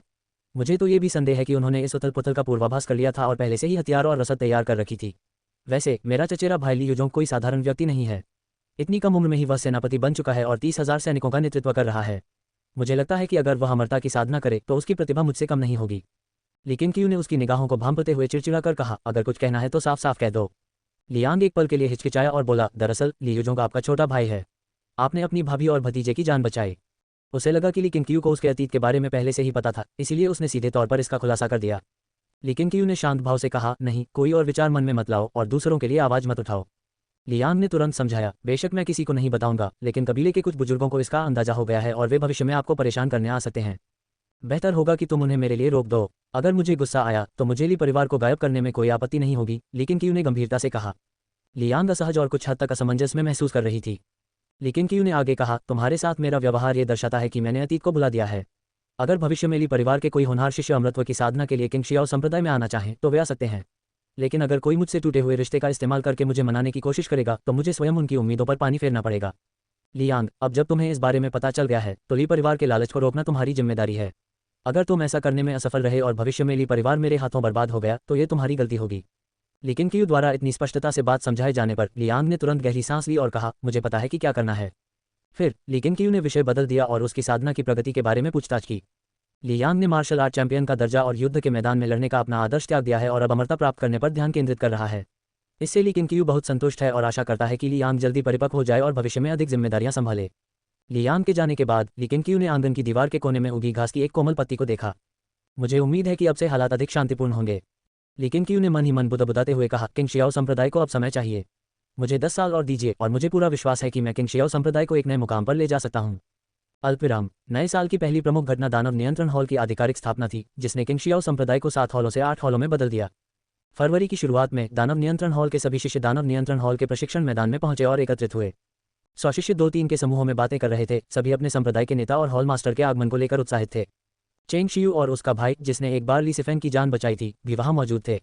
वे भी उतने ही उत्साहित थे मानो बादल छट गए हों और सूरज की रोशनी फूट पड़ी हो। पंथ का नेता आ गया है। दानव नियंत्रण कक्ष का एक शिष्य मुख्य द्वार से दौड़ता हुआ आया और उत्तेजित होकर कहने लगा। दानव नियंत्रण कक्ष के शिष्य तुरंत कतार में खड़े होने लगे। बिना किसी के नेतृत्व के भी वे बहुत अच्छे से खड़े थे, मानो उन्होंने पूर्वाभ्यास किया हो। कुछ ही देर में लीकेन क्यू और चेंग कांगहाई प्रांगण के द्वार से होते हुए प्रशिक्षण मैदान की ओर चल पड़े। शिष्यों ने लीकेन क्यू को देखते ही उत्साह से भर गए। उन्होंने अपनी भावनाओं को काबू में रखने की पूरी कोशिश की और अब जाकर उन्हें विश्वास हुआ कि दानव नियंत्रण कक्ष वास्तव में स्थापित हो चुका है। चेंग कांगहाई भी उतना ही उत्साहित था। वह तियांजी पर्वत से भागता हुआ लौटा था और आज ही पहुंचा था। पिछले कुछ महीनों में किंगशियाओ संप्रदाय ने निचले स्तर के दानव लोगों के साथ संचार मार्ग निर्धारित कर लिए थे और संदेश पहुंचाने के लिए समर्पित शिष्य नियुक्त किए गए थे। वह ली किंग क्यू को राक्षसों को वश में करने के अपने अनुभव के बारे में बता रहा था। उसने पहले ही कई राक्षसी प्राणियों के साथ संबंध स्थापित कर लिए थे। हालांकि वह ली किंग क्यू की तरह शियाओबा को वश में नहीं कर सकता था, फिर भी उसे राक्षसों को वश में करने की राह में उम्मीद नजर आ रही थी। राक्षसों को नियंत्रित करके उनसे लड़ना निश्चित रूप से एक आसान तरीका है और यह भविष्य के लिए बहुत संभावनाएं रखता है। तुम बहुत ही सरल सोच रहे हो। दानव साधकों को केवल दानव पशुओं को आदेश नहीं देना चाहिए, वे मंत्रों और तकनीकों का एक साथ अभ्यास भी कर सकते हैं। तुम इसके बारे में भविष्य में सोच सकते हो। ली क्विन क्यू ने बात की और इन शब्दों ने चेंग कैंगहाई को स्तब्ध कर दिया। जादू का सामूहिक अभ्यास, ये बेतुका लग सकता है, लेकिन गहन जांच करने पर यह असंभव नहीं हो सकता है। लेकिन क्यू दानव नियंत्रण हॉल के शिष्यों के पास गए, जबकि चेंग कांगहाई उनके पीछे एक कदम की दूरी पर खड़े रहे। लेकिन क्यू ने चेंग शियू और उसके भाई पर ध्यान दिए बिना सभी शिष्यों को एक नज़र में देखा। चारों ओर देखने के बाद उसने हाथ उठाकर सीटी बजाई। तुरंत ही आकाश में तेज चीखों की एक श्रृंखला गूंज उठी, जिससे सभी शिष्यों ने ऊपर देखा। उन्होंने आकाश में ऊंचाई पर दो काली आकृतियां देखी, जो नीचे झपट्टा मारती हुई आई और एक जोरदार हवा का झोंका लेकर आई, जिससे प्रशिक्षण मैदान में धूल उड़ गई। शिष्यों ने अपने हाथों से खुद को बचाने की कोशिश की और दबाव के कारण उनके शरीर झुक गए। तूफान थमने के बाद ली किंग क्यू के पीछे महल की छत पर शियाओबा और शियाओ जियू प्रकट हुए। अपने पंख समेटे होने के बावजूद दोनों काले चील विशालकाय प्रतीत हो रहे थे। शियाओबा लगभग 6 झांग लंबा था और शियाओ जियू 3 झांग लंबा था। उनके पंजों के नीचे दानव नियंत्रण कक्ष का परिषद महल छोटा प्रतीत हो रहा था। इन दो विशालकाय राक्षसी जीवों को देखकर दानव नियंत्रण कक्ष के सभी शिष्यों ने गहरी सांसें लीं। वे सभी जानते थे कि संप्रदाय के नेता का इस बात से क्या तात्पर्य था। ये सोचकर कि एक दिन उनके पास ऐसे भव्य और विशालकाय राक्षसी पालतू जानवर होंगे, वे उत्साह से भर गए। लेकिन क्यू अपने शिष्यों के भाव देखकर बहुत संतुष्ट हुए। उन्होंने कहा, जैसा कि आप देख सकते हैं, भविष्य में आपके पास भी ऐसे दानव पशु साथी होंगे। याद रखना, मैंने साथी कहा है, पालतू या नौकर नहीं। दानव पशुओं में भी मनुष्यों की तरह हृदय होता है। जब वे एक निश्चित स्तर पर पहुंच जाते हैं तो वे हमसे संवाद भी कर सकते हैं। उन्होंने दानव नियंत्रण कक्ष के सिद्धांतों को स्थापित करना शुरू किया। शाओबा के साथ काफी समय बिताने के कारण लेकिन क्यू सचमुच उसे छोटे भाई की तरह मानता था। इसके अलावा वह भविष्य में बाई जी को दानव नियंत्रण हॉल में शामिल करने की योजना बना रहा था, इसलिए उसे पहले दानव नियंत्रण की सही अवधारणा स्थापित करने की आवश्यकता थी। शिष्यों ने ध्यान से सुना, खासकर जब ली किंग क्यू ने शियाओबा के पालन पोषण के अपने अनुभव का वर्णन किया। उन्होंने और भी ध्यान से सुना, कुछ ने तो पलके झपकाने से भी बचने की कोशिश की। इसके बाद दानव नियंत्रण कक्ष के पास से गुजरने वाले शिष्यों को कभी कभी अंदर से जयकारे और चीखें सुनाई देती थीं, जो बहुत तेज होती थीं और शिष्यों को दानव नियंत्रण कक्ष की युद्ध भावना का एहसास कराती थीं। तियानबोंगटांग से मिंगबुआंग और वुक्सिंग युवानती फुदी से लौट रहे थे और संयोगवश युयाओटांग से गुजर रहे थे। जब उन्होंने शियाओबा और शियाओजू को देखा तो वे उनसे अपनी निगाहें नहीं हटा पाए। वुशिंग्युए गहरी सोच में डूबी हुई लग रही थी। उसने सफलतापूर्वक अपनी दूसरी जादुई कलाकृति बना ली थी। उसे लगता था कि जब तक उसके पास अच्छी सामग्री है, जादुई कलाकृतियां बनाना मुश्किल नहीं है। असली मुश्किल जादुई कलाकृतियों के नवाचार में निहित है। उसके द्वारा बनाई गई दूसरी जादुई कलाकृति शिवानहुआ दर्पण से मूल रूप से भिन्न नहीं थी। दोनों ही प्रतिबंध वाले पात्र मात्र थे, जिनसे मंत्रों का उच्चारण करना आसान हो जाता था। उसने उस भंडारण थैली के बारे में सोचा जो संप्रदाय के नेता ने उसे पहले दी थी। उस थैली पर स्थानिक प्रतिबंध बहुत ही चतुराई से लगाए गए थे और वह अभी तक उन्हें पूरी तरह से समझ नहीं पाई थी। अगर हम राक्षसी जानवरों को थैलों में बंद कर सकें तो दानव नियंत्रण कक्ष के शिष्यों के लिए यह बहुत सुविधाजनक होगा। भविष्य में राक्षसी जानवर सामरिक दृष्टि से और भी महत्वपूर्ण भूमिका निभा सकते हैं। ये सोचकर मिंगबुआंग ने वुशिंग्युए को होश में आने और पहाड़ पर अपनी गति बढ़ाने के लिए प्रोत्साहित किया। उन्हें सबसे पहले जुयान से मिलने के लिए तियानगोंग हॉल लौटना पड़ा। एक पूरा घंटा बीतने के बाद ली किंग क्यू आखिरकार अकेले दानव नियंत्रण कक्ष से बाहर निकली। शियाओबा और शियाओ जियू भी अपने पंख फड़फड़ाते हुए आकाश में उड़ गए। शियाओ जियू साधना करने के लिए 1000 आत्माओं के पवित्र स्थान पर लौट गई, जबकि शियाओबा को दानव लकड़ी लाने के लिए उत्तरी क्षेत्र जाना था। वे कुछ नहीं कर सकते थे, प्राचीन देवता का शव बहुत विशाल था। 2 महीने तक उसे स्थानांतरित करने के प्रयास के बाद भी जियाओबा का काम पूरा नहीं हुआ था। किंग जियाओ संप्रदाय के लिए वे राक्षसी वृक्ष अत्यंत मूल्यवान हैं और उन्हें व्यर्थ नहीं जाने दिया जा सकता। कभी कभी मो जियूहोंग और शेन यू किसी भी दुर्घटना से बचने के लिए शियाओबा के साथ जाते थे। बेशक जब तक कोई साधक प्रकट नहीं होता, मार्शल आर्ट की दुनिया में कोई भी शियाओबा का कुछ नहीं बिगाड़ सकता। अब शियाओबा को तीरों से डर नहीं लगता। अल्पविराम। दिन तेजी से बीतते गए और किंग शियाओमिन में निर्माण कार्य जोरों से चल रहा था।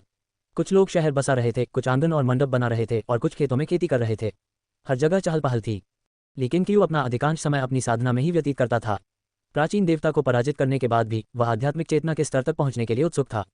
ऐसा नहीं था कि उसने किसी विपत्ति का पता लगाया था, बल्कि वह बस मजबूत बनना चाहता था। अब मार्च का मध्य चल रहा है। गुफा के अंदर मौजूद ली किंग क्यू के सामने अचानक एक नोटिफिकेशन पॉपअप हुआ।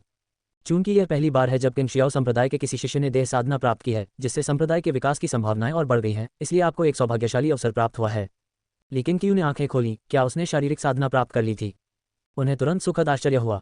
शेन यू तलवार साधना में निपुण हो गया। उसने तलवार आत्मा का सृजन किया और उसकी शक्ति में अत्यधिक वृद्धि हुई, यहाँ तक कि वह जूनिंग से भी आगे निकल गया। इससे पता चलता है कि साधना करने वालों की विभिन्न पहचानें उनके संबंधित मार्गों में उच्चतर स्तरों का प्रतिनिधित्व करती हैं। शरीर को संवारने की यह तथाकथित शक्ति वास्तव में क्या है? इसका उद्देश्य केवल शारीरिक फिटनेस में सुधार करना ही नहीं होना चाहिए। लेकिन क्यू को उससे मिलने की कोई जल्दी नहीं थी। वह व्यक्ति खुद ही उसके पास आ जाएगा। वह फॉर्चून अवसर को सक्रिय भी नहीं करना चाहता था। उसने वृक्ष राक्षस के क्लोन को मारकर प्राप्त किए गए फॉर्चून अवसर को भी बचाकर रखा था। क्योंकि उसके पास एक विचार था। आशीर्वाद का स्थान उसकी वर्तमान साधना स्तर के आधार पर चुना जाता है। यह आध्यात्मिक चेतना के स्तर पर पहुंचने पर सक्रिय हो जाएगा और प्राप्त आशीर्वाद का मूल्य निश्चित रूप से अधिक होगा। यदि वह आध्यात्मिक जागरूकता के क्षेत्र से बहुत दूर होता तो ये ठीक होता, लेकिन वह पहले ही पोषण सार क्षेत्र के 9वें स्तर तक पहुंच चुका है, इसलिए वह प्रतीक्षा कर सकता है। इसके अलावा इस संप्रदाय ने अभी तक उन सभी पवित्र भूमियों को पूरी तरह से नहीं समझा है जिन पर वर्तमान में उसका अधिकार है। लेकिन कियू ने अपनी आंखें बंद कर ली और अपनी साधना जारी रखी। वह शाम तक लिंगशियाओ आंगन में वापस नहीं लौटा। आंगन के अंदर कोई उसका इंतजार कर रहा था, जिससे वह आश्चर्यचकित हो गया। ये झाओ जैन जी या जियोवुडी नहीं था, बल्कि युआनली था। युआनली, जिसने अभी तक अमर अधिपति शरीर को जागृत नहीं किया था, वास्तव में पहले एक शरीर साधक बन गया। गुरुजी, मैंने हेवनली गैंग गोल्डन बॉडी तकनीक में कुछ प्रगति की है। क्या आप एक नज़र डालना चाहेंगे? युआनली ने ली किंग से सावधानीपूर्वक पूछा। अध्याय 182 विश्व को समर्पण। ओह, आपने क्या परिणाम हासिल किए हैं? अपने शिक्षक को देखने दीजिए। लेकिन क्यू लंबी मेज पर बैठे थे। चाय डालते हुए उन्होंने मुस्कुराते हुए पूछा, जैसे उन्हें कुछ पता ही न हो। हालांकि मन ही मन उन्हें कुछ जानने की उम्मीद थी। युआनली आंगन के बीचों बीच गए, अश्वारोहण की मुद्रा में खड़े हुए, मुठ्ठियां भींचकर कमर तक ले आए। उन्होंने गहरी सांस ली और पल भर में उनका शरीर अचानक मजबूत हो गया। हालांकि उन्हें अन्य शिष्यों की तुलना में उतना बलवान नहीं माना जाता था, फिर भी वे अपने सामान्य दुबले पतले शरीर से कहीं अधिक बलवान थे। उनके वस्त्र हल्के से फड़फड़ाने लगे और उनसे एक अवर्णनीय आभा निकलने लगी। लेकिन कियू ने अपनी भौहें ऊपर उठाईं। उन्होंने पाया कि युआनची के अलावा युआनली के शरीर में एक अतिरिक्त विशेष शक्ति भी थी। ये शक्ति उनकी हड्डियों, मांसपेशियों और मांस से उत्पन्न होती थी और युआनची इस शक्ति को उत्तेजित और बढ़ा सकती थी। निश्चित रूप से प्रॉम्प्ट को ट्रिगर करने का मतलब था कि यह केवल किसी विशेष तकनीक में महारत हासिल करने के बारे में नहीं था, बल्कि कुछ बनाने के बारे में था। यह क्या है? लेकिन कियू ने आश्चर्य से पूछा। अपने शरीर के भीतर मौजूद विशेष शक्ति को सक्रिय करने के बाद 12 वर्षीय युआनली का चेहरा पहले से बिल्कुल अलग, हिंसक हो गया। गुरुजी, मैं इस शक्ति को गंग युआन कहता हूँ। स्वर्गीय गंग स्वर्ण शरीर तकनीक का अभ्यास करते समय मैंने पाया कि मानव शरीर स्वयं असीम रूप से रहस्यमय है और इसमें स्वर्ग और पृथ्वी के चक्र का चमत्कार भी समाहित है। युआनची स्वर्ग और पृथ्वी की आध्यात्मिक ऊर्जा से उत्पन्न होती है। मैं भौतिक शरीर की क्षमता को बढ़ाना चाहता था, इसलिए मैंने गंग युआन की रचना की। युआनची द्वारा गंग युआन को भी बढ़ाया जा सकता है। यद्यपि मेरे अभ्यास का स्तर नहीं बढ़ा है, मेरी शक्ति में बहुत वृद्धि हुई है। युआनली ने गंभीर चेहरे के साथ जवाब दिया और उसके बाल लहराने लगे। चाहे ये ली किंग की कल्पना हो या नहीं, उसे ऐसा लगा कि अपनी ची शक्ति को सक्रिय करने के बाद ली किंग ने अपनी भावनाएं खो दी थीं। लेकिन कियू को दिलचस्पी हुई। वह उठी, लंबी मेज के चारों ओर घूमी और युआनली के सामने खड़ी होकर बोली, मुझे एक मुक्का मारो और अपनी पूरी ताकत लगा दो। हालांकि युआनली केवल पोषण युआन क्षेत्र के दूसरे स्तर पर ही था, लेकिन अपने गुरु के सुझाव को सुनकर वह भौहें चढ़ाकर हिचकिचाया। बिल्कुल नहीं बच्चे, तुम्हें यह नहीं लगता कि तुम मुझे सिर्फ इसलिए मार सकते हो क्योंकि तुमने गंग युआन एक प्रकार की आंतरिक ऊर्जा संवर्धन विधि में महारत हासिल कर ली है ना? लेकिन कियू ने युआनली को अतिरंजित स्वर में चिढ़ाया, जिससे युआनली शर्मा गया। बिना किसी झिझक के युआनली ने एक कदम आगे बढ़ाया। उसका शरीर धनुष की तरह झुका, उसका पिछला पैर मुड़ा, उसके कूल्हे घूमे और उसने अपनी सारी आंतरिक ऊर्जा और ताकत अपने दाहिने मुंह में झोंक दी और एक जोरदार प्रहार किया। हवा का एक झोंका ली किंग के चेहरे की ओर तेजी से बढ़ा, जिससे धूल का बादल भी उड़ गया। स्नैप! लेकिन कियू ने अपना हाथ उठाया और युआनली की मुट्ठी पकड़ ली। उसके लंबे बाल हवा में लहरा रहे थे। युआनली ने महसूस किया कि उसके गुरु की हथेली इतनी ठोस थी कि उसकी आंतरिक ऊर्जा गुरु की हथेली से टकराते ही सीधे नष्ट हो गई।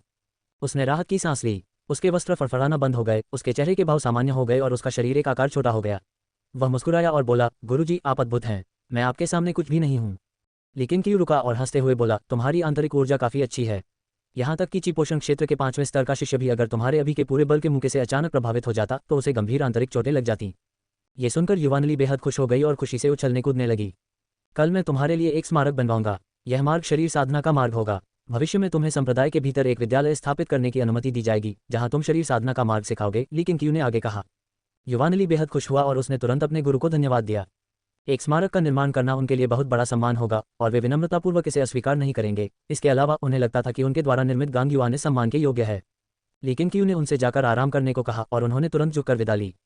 लड़के के चले जाने के बाद लेकिन कियू ने अपना दाहिना हाथ उठाया और उससे हाथ मिलाया। इस बच्चे में गजब की ताकत है। लेकिन कियू मन ही मन घबरा गया था। पिटाई के कारण उसका हाथ थोड़ा सुन्न भी हो गया था। वह देख सकता था कि उस मुक्के से युआनली की आंतरिक ऊर्जा लगभग समाप्त हो गई थी। एक ही मुक्के में अपनी पूरी ताकत झोंक देना आसान नहीं है। इसमें कोई आश्चर्य नहीं कि उसने उसे संप्रदाय की भावी नंबर 1 के रूप में पहचान लिया।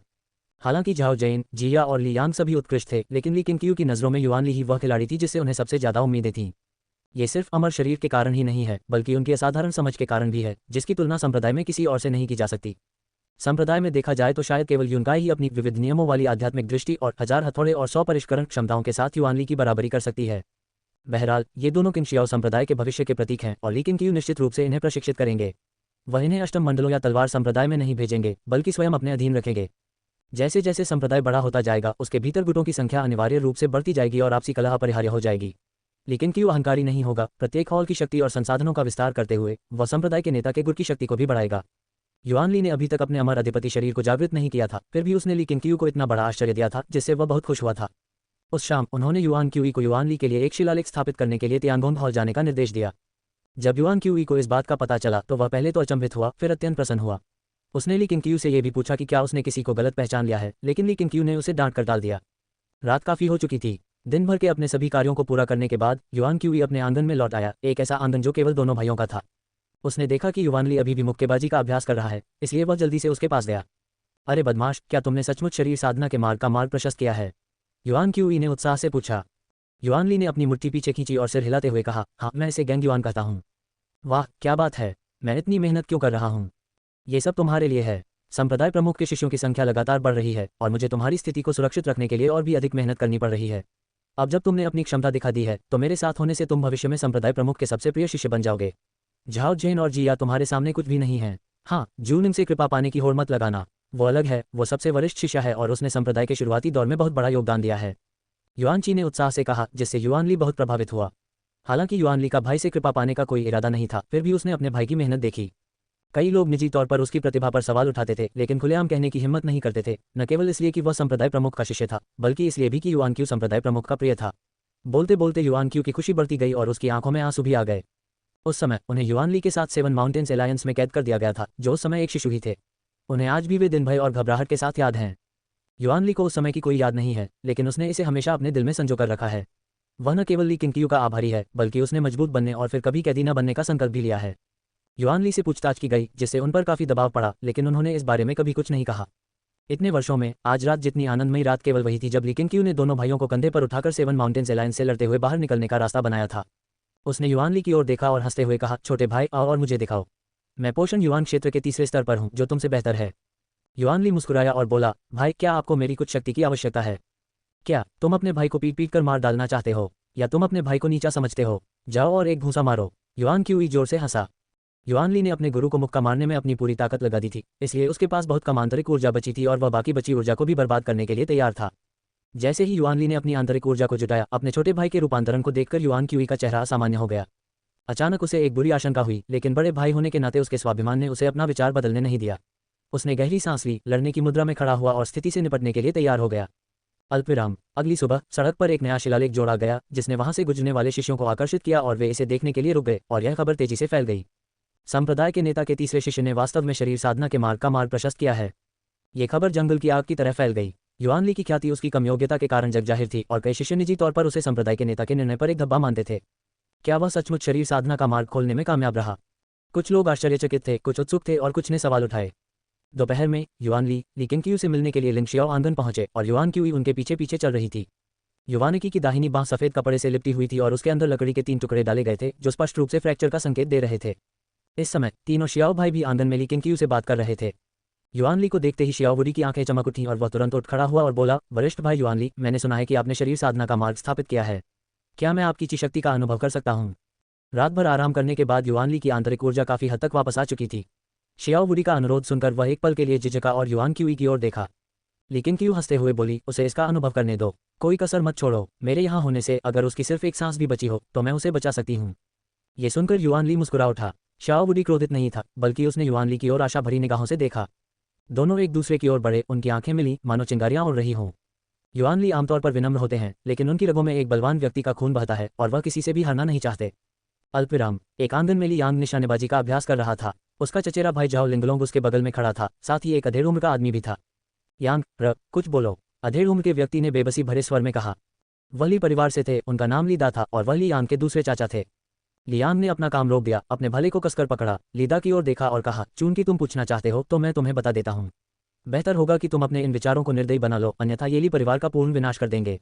तुम्हें ये समझना ही होगा। पूर्ण आपदा शब्दों को सुनकर लीदा के चेहरे के भाव में जबरदस्त बदलाव आ गया।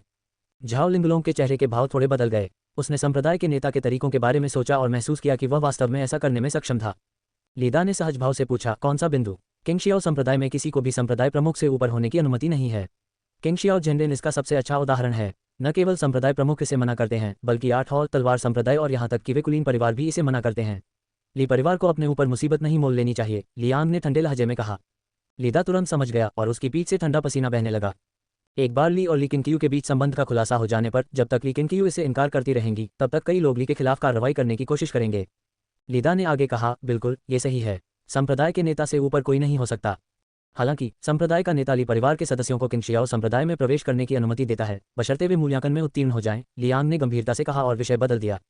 लीदा की आंखें चमक उठीं और उन्होंने कहा, बस बस, ली परिवार को किसी और पहचान की जरूरत नहीं है। हम संप्रदाय के नेता को समर्पित होकर जू परिवार, पेई परिवार, किन परिवार, काई परिवार आदि जैसे अन्य शक्तिशाली परिवारों को नियंत्रित करने में उनकी मदद करने के लिए तैयार हैं। संप्रदाय के नेता शायद इनका इस्तेमाल करके खुश न हों।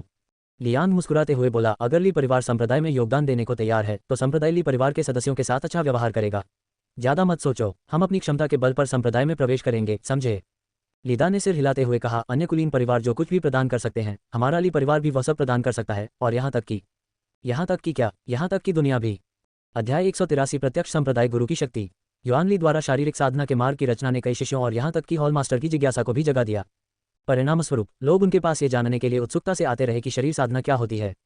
जैसे जैसे युआन ली बार बार अपनी चालें चलता रहा, गैंग युआन नाम फैलता गया और अधिक से अधिक शिष्य उस पर विश्वास करने लगे और यहाँ तक कि उसकी पूजा भी करने लगे। युआन ली ने मात्र 12 वर्ष की आयु में ही शरीर साधना की विधि का सृजन कर लिया था, जो उनकी प्रतिभा का प्रमाण है। कुछ शिष्यों को तो उनकी साधना की प्रगति धीमी भी लगती थी, जिसका कारण शायद उनकी कम उम्र थी। कुछ लोग बचपन में तेजी से बढ़ते हैं, लेकिन 16 वर्ष की आयु के बाद उनकी लंबाई बढ़ना बंद हो जाती है। वहीं कुछ अन्य लोग धीरे धीरे बढ़ते हैं, लेकिन 16 वर्ष की आयु के बाद उनकी लंबाई तेजी से बढ़ने लगती है। इससे पता चलता है कि हर किसी की लंबाई अलग अलग होती है और इसका कोई निश्चित पैटर्न नहीं है। युआन ली की सफलता ने एक बार फिर संप्रदाय प्रमुख की असाधारण दूरदर्शिता को साबित कर दिया। बेशक कुछ लोगों के मन में अब भी षड्यंत्र के सिद्धांत थे। उनका मानना था कि संप्रदाय प्रमुख जानबूझकर युआन ली की प्रशंसा कर रहे थे और तथाकथित गैंग युआन को वास्तव में संप्रदाय प्रमुख ने ही शिक्षा दी थी। संप्रदाय के शिष्य इस बात पर विश्वास करें या न करें, युआन ली की उपलब्धियां शास्त्र निर्माण के मार्ग पर पहले ही स्थापित हो चुकी हैं और शिष्यों की आने वाली पीढ़ियां उन्हें याद रखेंगी। कई महीनों तक फैलने के बाद क्यूई वंश के राक्षसों के अस्तित्व के बारे में पूरे देश में जानकारी फैल गई और ली किंग क्यू द्वारा राक्षसों के वध की चर्चा भी दुनिया भर के लोगों के बीच होने लगी। पिछले कई वर्षों में ली किंग क्यू ने दानव सम्राट का वध किया और राक्षसों को पराजित किया। अब उन्होंने एक बार फिर राक्षसों का नाश किया है और उनकी ख्याति चरम पर पहुंच गई है। अधिकाधिक लोग मानते हैं कि वह पृथ्वी पर एक अमर प्राणी है और किंगशियाओ संप्रदाय अमरता प्राप्त करने का स्थान है। अधिक से अधिक लोग किंगशियाओ संप्रदाय में शिष्य बनने के लिए आ रहे हैं।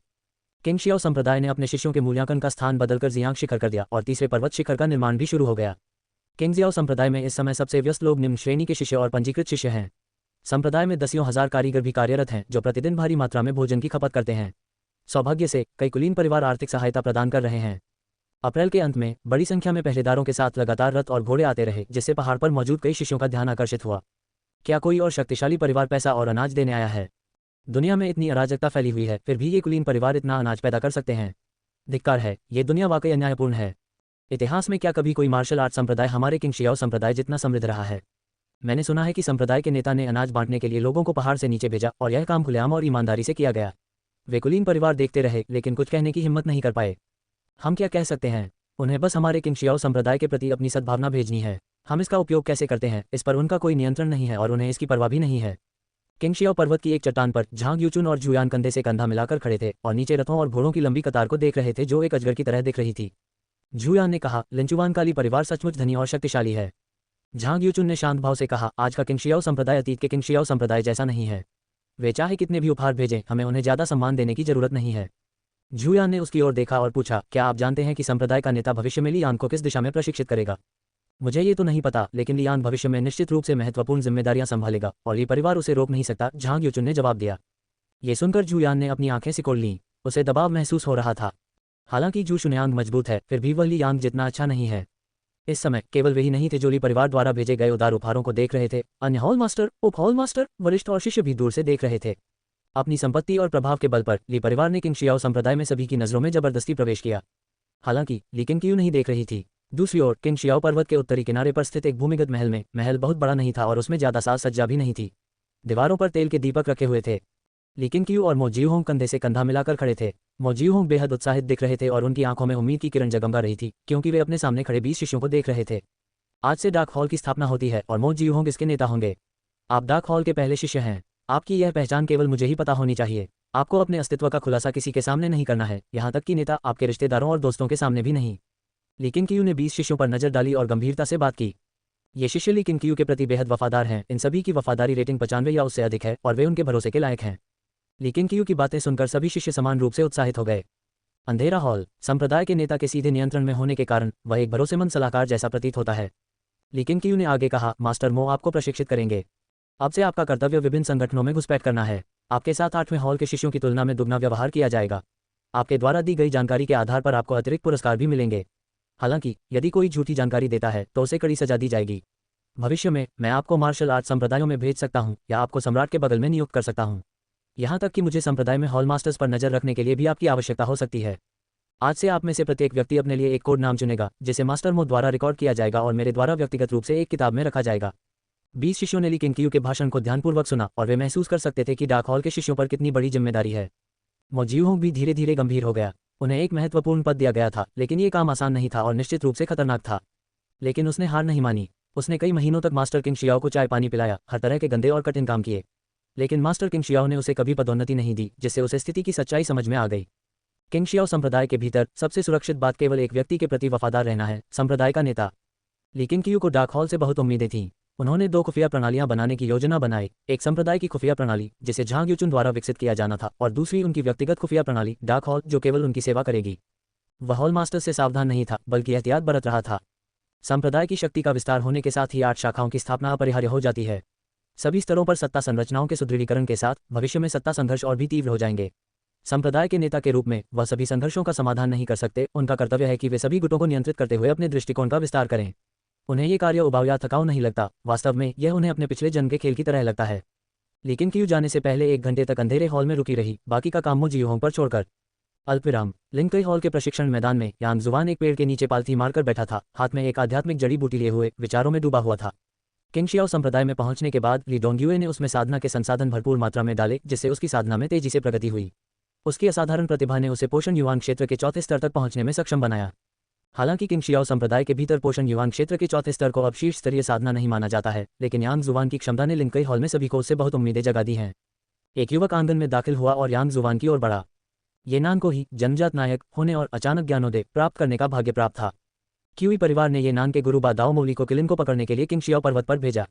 पकड़े जाने पर मौली ने ली किंग क्यू के सामने आत्महत्या कर ली। बाद में ये नान को पर्वत पर आमंत्रित किया गया और अंततः उसने किंग शियाओ संप्रदाय में शामिल होने का निर्णय लिया। शुरू में ये नान को चिंता थी, उसे डर था कि ली किंग क्यू उसे धोखा दे रही है। हालांकि किंग शियाओ संप्रदाय में कुछ समय रहने के बाद उसने पाया कि कोई भी उस पर नजर नहीं रख रहा था और उसकी उपेक्षा नहीं की जा रही थी, जिससे किंग शियाओ संप्रदाय से उसका जुड़ाव और भी मजबूत होता चला गया। बाद में जब संप्रदाय के नेता ने क्यूई कबीले के राक्षस को मार डाला और जियाओबा वृक्ष राक्षस के शव को किंग जियाओ संप्रदाय में ले आया, तो ये नान ने ली किंग क्यू के शब्दों पर पूरी तरह से विश्वास कर लिया और किंग जियाओ संप्रदाय के प्रति उसके मन में बची आखिरी नाराजगी भी गायब हो गई। ये नान ने अब अपनी पुरानी दुश्मनी भुला दी है और वह केवल साधना पर ध्यान केंद्रित करना चाहता है। वरिष्ठ भाई यांग संप्रदाय वरिष्ठ भाई युवानेली के लिए एक शारीरिक साधना अकादमी खोलने की तैयारी कर रहा है। क्या आप इसमें शामिल होना चाहेंगे? ये नान ने उत्सुकता से यांग जुवान से पूछा। वह और यांग जुवान सबसे करीबी थे। पहला कारण यह था कि वे एक ही उम्र के थे और दूसरा कारण यह था कि उनका स्वभाव एक दूसरे के अनुकूल था। यांग जुवान ने उसकी ओर देखते हुए कहा, मैं नहीं जाऊंगी, मुझे शरीर साधना में कोई दिलचस्पी नहीं है, तुम जाओ। ये नान नीचे बैठ गई और उत्सुकता से पूछा, वरिष्ठ भाई यांग, आप क्या सोच रहे हैं? यांग जुवान ने उत्तर दिया, जैसा कि आप जानते हैं, मैं फूलों और पौधों की भावनाओं को महसूस कर सकता हूँ। मैं हाल ही में इस बारे में सोच रहा था कि क्या मैं इस विशेषता के आधार पर शरीर साधना और तलवार साधना के समान एक साधना पद बना सकता हूँ। सच में सीनियर ब्रदर यांग, अगर आप सफल होते हैं तो हमारे लिंकई हॉल को बहुत फायदा होगा। ये नान ने उत्साह से कहा। वह यांग जुवान से भी ज्यादा खुश थी। यांग जुवान ने सिर हिलाया और हंसते हुए कहा, यह तो बस एक काल्पनिक स्थिति है, यह इतना आसान नहीं है। ये नान ने हंसते हुए कहा, आपको शरीर साधना विधि सुनने की जरूरत नहीं है, लेकिन आपको कल मेरे द्वंद्व युद्ध को देखने और मेरा मनोबल बढ़ाने के लिए मार्शल आर्ट के अखाड़े में आना होगा। प्रतिद्वंदी कौन है? निंगशु। संस्कृति का कौन सा स्तर? पोषक युवान क्षेत्र का द्वितीय स्तर। चिंता मत करो, जिन विरोधियों को मैं चुनौती दे सकता हूँ वे निश्चित रूप से मेरे समान स्तर के हैं। हालांकि ये निंगशु दक्षिणी चू राज्य के निंग परिवार से आता है। वह एक प्रतिष्ठित परिवार का वंशज है और उसके चारों ओर कई चापलूस हैं। ठीक है, मैं कल तुम्हारे साथ चलूंगा, मेरी देखभाल अब भी मेरे बड़े भाई ही करते हैं। ये नान बहुत खुश हुई और यांग जुवान के बगल में बैठ गई और उसे उस दिन संप्रदाय के बारे में सुनी गई कुछ खबरों के बारे में बताने लगी। किंग शियाओ संप्रदाय में बड़े पैमाने पर निर्माण कार्य चल रहा है और ये दिन प्रतिदिन तेजी से बदल रहा है। नई नई चीजें सामने आ रही हैं और नए लोग जुड़ रहे हैं, जिससे यह एक ऐसी जगह बन गई है जहां कहानियों की कभी कमी नहीं होती। अल्पविराम। क्यूई परिवार के खतरे के बिना लेकिन क्यू के दिन अधिक आरामदेह हो गए और उन्हें लगा कि मार्शल आर्ट का अभ्यास करने में व्यस्त रहने के कारण समय तेजी से बीत रहा है। देखते ही देखते जुलाई की शुरुआत हो चुकी थी। उस दिन दोपहर के बाद जुयान ली किंग क्यू की गुफा में पहुंची। पंथ के प्रमुख हॉल के प्रमुख लीसेफेंग ने पेई परिवार से संबंध तोड़ लिए हैं, जुयान ने ली किंग क्यू के पास आते हुए कहा। लेकिन क्यू ने अपनी आंखें खोली और पूछा, क्या कारण है? ऐसा प्रतीत होता है कि सत्ता संघर्ष के कारण पेई परिवार ने अपने सबसे बड़े बेटों में से एक को तीनों सेनाओं का ग्रैंड मार्शल नियुक्त कर दिया, जिससे हॉल मास्टर लीसेफेंग नाखुश हो गए। क्रोधित होकर उन्होंने पेई मियाओ को साथ लिया और पेई परिवार को छोड़कर उत्तर की ओर चले गए। उत्तर की ओर बढ़ना। जी हाँ, ऐसा कहा जाता है कि हॉल मास्टर ली सिफेंग ने घोषणा की है कि वह स्वयं एक सेना खड़ी करेंगे और दुनिया के लिए पेई परिवार के साथ प्रतिस्पर्धा करेंगे। ये सुनकर ली किंग झूयान का इरादा समझ गई और उसने पूछा, क्या जू परिवार के पास कोई विचार है? झूयान ने उत्तर दिया, अब जबकि दुनिया सरदारों के बीच बंटी हुई है, हॉल मास्टर ली सिफेंग को सत्ता में आने के लिए मदद की जरूरत होगी। अगर जू परिवार मदद नहीं करेगा तो दूसरे करेंगे। आखिरकार हमारे किंग शियाओ संप्रदाय का समर्थन उनके साथ है। अज्ञात पृष्ठभूमि वाले अन्य परिवारों को हॉल मास्टर ली सिफेंग को प्रभावित करने देने के बजाय क्यों न हम जू परिवार उनकी मदद करें।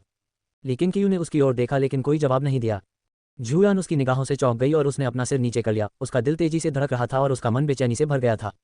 क्या उसने हद पार कर दी? आप इसे अपनी इच्छानुसार संभाल सकते हैं। याद रखें, आपको उसकी सहायता के लिए किंग शियाओ संप्रदाय के किसी भी शिष्य को, यहाँ तक कि जू उपनाम वाले किसी भी शिष्य को भी जुटाना नहीं है। लेकिन क्यू की आवाज गूंजी। ये सुनकर झूयान ने आश्चर्य से ऊपर देखा और तुरंत आश्वासन दिया कि वह ली सिफेंग की मदद करने के लिए केवल सांसारिक शक्ति का ही उपयोग करेगी। अध्याय 184, उड़ता हुआ दानव हृदय, जन्मजात तलवार साधक। बाहरी खतरों के अभाव में आंतरिक संकट उत्पन्न हो गया है। किंग शियाओ संप्रदाय के भीतर कुलीन परिवारों के बीच सत्ता संघर्ष शुरू हो चुका है। लेकिन क्यू इस बारे में ज्यादा चिंतित नहीं है, क्योंकि कुलीन परिवारों की वर्तमान शक्ति संप्रदाय को नियंत्रित करने के लिए पर्याप्त नहीं है और संप्रदाय के विकास के लिए वास्तव में उनकी सहायता आवश्यक है। अपनी क्षमताओं का अभ्यास करने के अलावा लेकिन क्यू ने अपनी गुफा छोड़ने के बाद अपना अधिकांश समय दानव नियंत्रण कक्ष और स्वर्गीय शिल्प कक्ष में बिताया, ये सुनिश्चित करते हुए कि संप्रदाय के सभी शिष्य इन दोनों कक्षों पर उनके जोर को महसूस कर सकें। मिंगुआन फॉर्मेशन के अध्ययन का प्रभारी था और उसके अधीन दर्जनों शिष्य थे। वो शिंग्युए के भी कई शिष्य उसकी सहायता करते थे। लेकिन क्यू ने उससे पहले संचार संबंधी कलाकृतियों का अध्ययन करने को कहा। लेकिन क्यू ने उनकी लगभग सभी बातों को मान लिया। दुर्भाग्यवश प्राकृतिक संरचनाओं और जादुई कलाकृतियों का अध्ययन करना इतना आसान नहीं है। हालांकि प्रशिक्षण कक्ष के परिणाम काफी सकारात्मक रहे हैं। लिसिजन ने कई और ताबीज बनाए और मंत्रों से मुद्रित उन ताबीज के कागजों की बिक्री संप्रदाय के भीतर शुरू हो गई है, जिसके अच्छे परिणाम मिल रहे हैं। चेन हुइलान ने अंततः स्पिरिट एनर्जी पिल को परिष्कृत किया, जिसका उपयोग साधना के लिए या महत्वपूर्ण ऊर्जा को तेजी से पुनःपूर्ति करने के लिए किया जा सकता है।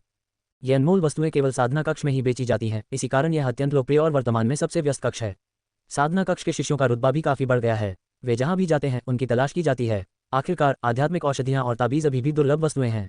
इन दोनों वस्तुओं को अपने साथ रखने से उन्हें दुनिया में यात्रा करते समय अधिक आत्मविश्वास मिलता है। भले ही किंग जियाओ संप्रदाय अमरता की साधना करता है, फिर भी मार्शल कला की दुनिया में यात्रा करते समय इसके शिष्य लापता हो सकते हैं या मर सकते हैं। मार्शल कला की दुनिया आज भी उतनी ही खतरनाक है। किंग शियाओ संप्रदाय और दुनिया दो बिल्कुल अलग अलग दुनिया बन गए हैं। गर्मियों आ गई। पहाड़ों के बीच बसे ली सिफेंग ने अपना कवच उतारकर नदी किनारे एक चट्टान पर पालथी मारकर बैठ गए। सम्राट जुबान तलवार उनके चारों ओर मंडरा रही थी, हल्की हल्की लहरा रही थी, मानो किसी आभा से घिरी हो। यूकिलिन उसके बगल में पानी पी रही थी, जबकि पेई मियाओ नदी के दूसरी ओर बैठी थी, एक हाथ से खुद को जमीन पर टिकाए हुए और दूसरे हाथ से अपने पेट के निचले हिस्से को छुए हुए। वह ली सिफेंग को मोह भरी निगाहों से देख रही थी। मेरे स्वामी, चूंकि आप कुछ बड़ा करना चाहते हैं तो उन सैनिकों को अपने साथ क्यों नहीं ले जाते? वे इतने वर्षों से सुख दुख में आपके साथ रहे हैं और उन पर भरोसा किया जा सकता है। पेई मियाओ ने पूछा, हालांकि उसे ली सिफेंग के साथ दुनिया घूमने में खुशी महसूस हो रही थी। ली सिफेंग ने अपनी आंखें बंद कर लीं और कहा, अगर मैं सैनिकों को अपने साथ ले जाऊं तो दुनिया मेरे बारे में क्या कहेगी? क्या वे कहेंगे कि मैंने पेई परिवार के साथ विश्वासघात किया है? लेकिन बिना सैनिकों के सत्ता हासिल करना आपके लिए बहुत मुश्किल होगा। हमारे पास न तो पैसा है और न ही जनशक्ति। दुनिया पर कब्जा करने में कितने साल लगेंगे? पेई मियाओ ने पूछा। वह चिंतित नहीं थी, बल्कि ली सिफेंग के विचार जानना चाहती थी। ली सिफेंग ने जवाब दिया, क्यों नहीं, बस देखते रहिए, जल्द ही लोग हमें मदद और धन देने आएंगे। भले ही मैं किंग शियाओ संप्रदाय की शक्ति पर निर्भर न रहूं, किंग शियाओ संप्रदाय की वजह से कई लोग मेरी मदद करने आएंगे। चाहे यह मामला सफल हो या न हो, उनकी मेहनत व्यर्थ नहीं जाएगी। ये सुनकर पेई मियाओ को अपने पिता के शब्द याद आ गए। उसे जाने दो, जब तक बच्चे पैदा होते रहेंगे पेई परिवार के पास बचने का कोई न कोई रास्ता रहेगा। पेई मियाओ को लगा कि ली सिफेंग और उसके पिता के बीच वास्तव में कोई अनबन नहीं हुई थी, वे बिना कुछ कहे सिर्फ दिखावा कर रहे थे। ली सिफेंग सिंहासन पर वैध रूप से कब्जा करना चाहती थी, इसलिए उसके पिता को पेई परिवार को कोई दूसरा रास्ता देना पड़ा।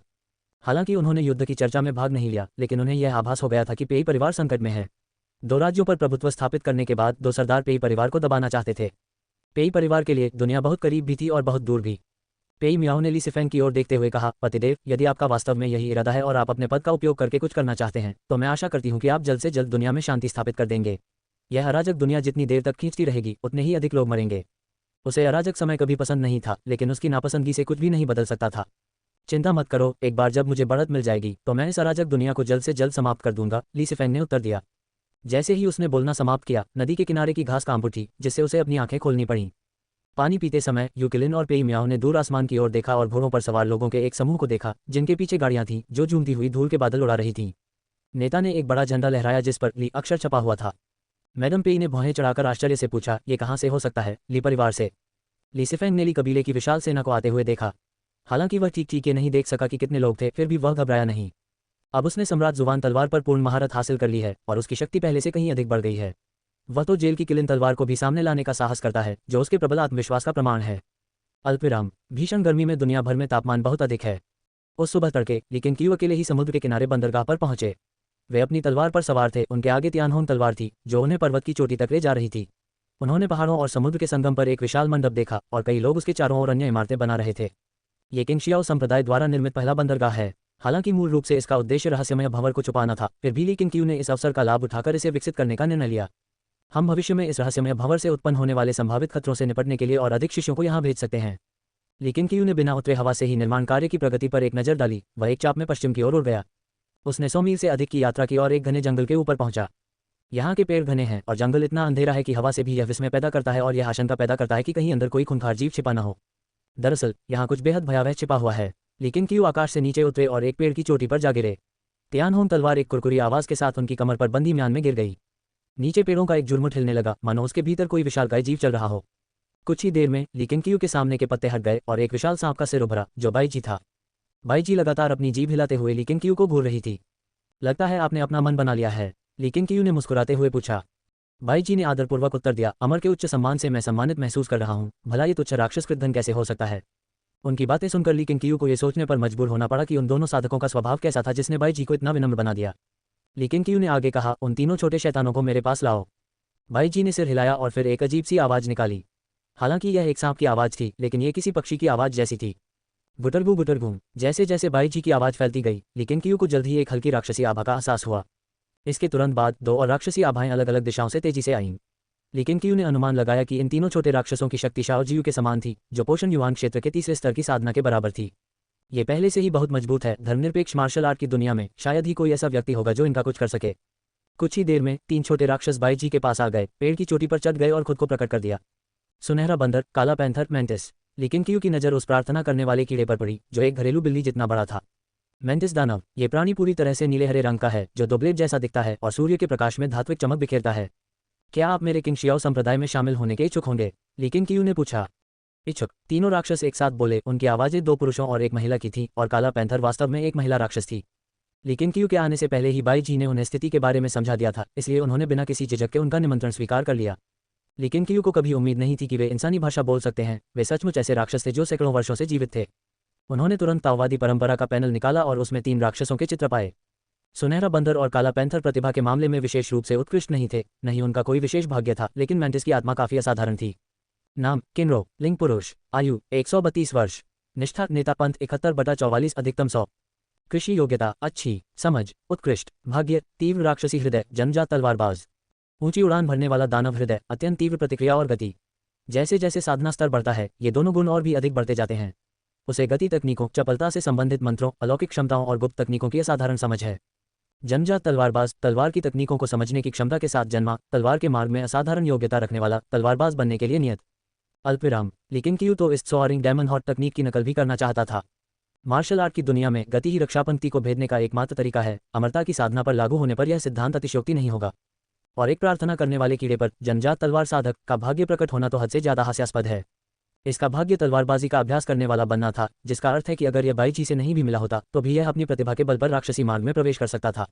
लेकिन क्यू जिनलांग को देखती जा रही थी और उसे देखकर उसकी पसंद बढ़ती जा रही थी और उसे लग रहा था कि वह एक होनहार प्रतिभा है। उसने फिर से जिनलांग की ओर देखा। उस कृंतक आत्मा ने अपना सिर झुकाया और सुस्त लग रहा था, लेकिन उसकी नज़र में वह एक कुशल तलवारबाज बन चुका था। लेकिन क्यू ने पूछा, बाईजी, मैं पहले इन तीनों को किंग शियाओ संप्रदाय वापस ले जाना चाहता हूँ। तुम्हारा क्या विचार है? ये सुनकर बाईजी तुरंत घबरा गया और पूछा, मेरा क्या होगा? समुद्री बंदरगाह बन जाने के बाद मैं तुम्हें वापस किंग शियाओ संप्रदाय ले जाऊंगा। इसमें ज़्यादा से ज़्यादा 1 साल लगेगा। तुम यहाँ रह सकते हो। अगर बंदरगाह में कोई समस्या आती है तो हमें तुम्हारी मदद की ज़रूरत होगी। लेकिन क्यू की व्यवस्था पर बाईजी ने राहत की सांस ली और तुरंत सहमति में सिर हिला दिया। लेकिन अगर मैं खुद को प्रकट कर दूं तो क्या किंग शियाओ संप्रदाय के लोग भी मुझे दुश्मन मानेंगे? बाईजी को अभी भी चिंता थी। मैं अभी आपको उनसे मिलवाने ले चलता हूँ। क्या आपको और कुछ लाने की ज़रूरत है? मुझे कुछ भी लाने की ज़रूरत नहीं है। तो चलिए चलते हैं। और इस प्रकार लेकिन क्यू ने बाईजी सहित 4 राक्षसों को बंदरगाह की ओर ले गया। वह अपनी तलवार आगे बढ़ाते हुए नीचे की ओर देख रहा था। 4 राक्षस फुर्ती से जंगल में आगे बढ़ रहे थे। विशेष रूप से जिनलांग बाईजी से भी तेज है। कब का? लेकिन क्यू बंदरगाह के सामने समुद्र तट पर उतरे। उनके प्रकट होते ही शिष्यों का ध्यान उनकी ओर आकर्षित हो गया। जब शिष्य उन्हें घेरने के लिए आगे बढ़े तो उनके पीछे मौजूद बाईजी को देखकर वे डर गए। एक सांप, एक विशालकाय सांप, एक सर्प दानव। संप्रदाय के गुरुजी, सावधान रहें। संप्रदाय के गुरुजी, अपने पीछे सावधान रहें। हे भगवान, इतना बड़ा सांप कैसे हो सकता है? शिष्य आश्चर्य से चिल्ला उठे और उनमें से कई ने सहज रूप से अपनी तलवारें निकाली और ली केंगकेयू की ओर दौड़ पड़े। ली केंगकेयू ने अपना हाथ उठाया और जोर से कहा, घबराने की कोई जरूरत नहीं है, ये चारों राक्षस पहले ही मेरे सामने आत्मसमर्पण कर चुके हैं। ये सुनकर सभी शिष्य रुक गए और आश्चर्य से उसकी ओर देखने लगे। इसी क्षण जियांग झाओशिया अपनी तलवार पर सवार होकर उड़ता हुआ ली केंगकेयू के बगल में आ गिरा। उसने ली केंगकेयू की बातें भी सुनी। वह जिज्ञासा से भर गया और बाईजी को घूरते हुए उस पर जबरदस्त दबाव बनाने लगा। इसके बाद ली केंगकेयू ने अपने सभी शिष्यों को बैजी के 4 राक्षसों से परिचित कराया। जब जिनलांग प्रकट हुआ तो शिष्यों ने भी उसकी तरह ही उसे अजीब भावों से देखा। क्या प्रार्थना करने वाले कीड़े सजीव प्राणी बन सकते हैं? अध्याय 185 किंगशियाओ पर्वत में भूकंप के झटके। बंदरगाह पर शिष्यों से बाईजी का परिचय कराने के बाद ली केंगकेयू 3 राक्षसों जिनलैंग को वापस किंगशियाओ संप्रदाय ले गया। उसने जिनलांग और जिन्हों को अपने बाएं और दाएं कंधों पर बिठाया और फिर अपनी तलवार पर उड़ते हुए एक हाथ में काले पैंथर को ले गया। इससे तीनों राक्षस भयभीत हो गए और गिरने के डर से कांपने लगे। वह सीधे लिंगशियाओ अकादमी वापस नहीं गया, बल्कि किंगशियाओ पर्वत की तलहटी में शी नदी के किनारे उतरा। उसने काले तेंदुए को मार गिराया और फिर तीनों राक्षसों के साथ शान से पहाड़ पर चढ़ गया। काले पैंथर का फर चमकदार, रहस्यमय और आकर्षक था, जिसने रास्ते में शिष्यों का ध्यान आकर्षित किया, जबकि पीछे पीछे चल रहे सुनहरे बंदर को नजरअंदाज कर दिया गया। संप्रदाय के गुरुजी, ये तेंदुआ कहाँ से आया? क्या हमें इसे दानव नियंत्रण कक्ष में भेजना चाहिए? एक साहसी शिष्य ने पूछा। जो लोग बाहर पाए जाएंगे उन्हें भविष्य में दानव नियंत्रण कक्ष में शामिल किया जाएगा, ली केंगकेयू ने मुस्कुराते हुए जवाब दिया। उसका मुस्कुराता चेहरा देखकर अन्य शिष्य और भी साहसी हो गए और उसे घेर लिया। शिष्य तब और भी अधिक आश्चर्यचकित हो गए जब उन्होंने देखा कि ली केंगकेयू के कंधे पर एक बड़ा प्रार्थना करने वाला कीड़ा बैठा हुआ था। किसी ने काले पैंथर को छूने की कोशिश की, जिससे वह चौंक गया और चिल्ला उठा, दूर हटो। वूश! जब शिष्यों ने काले तेंदुए को मानवीय भाषा में बोलते सुना तो वे इतने भयभीत हो गए कि वे उफनती लहर की तरह तेजी से पीछे हट गए।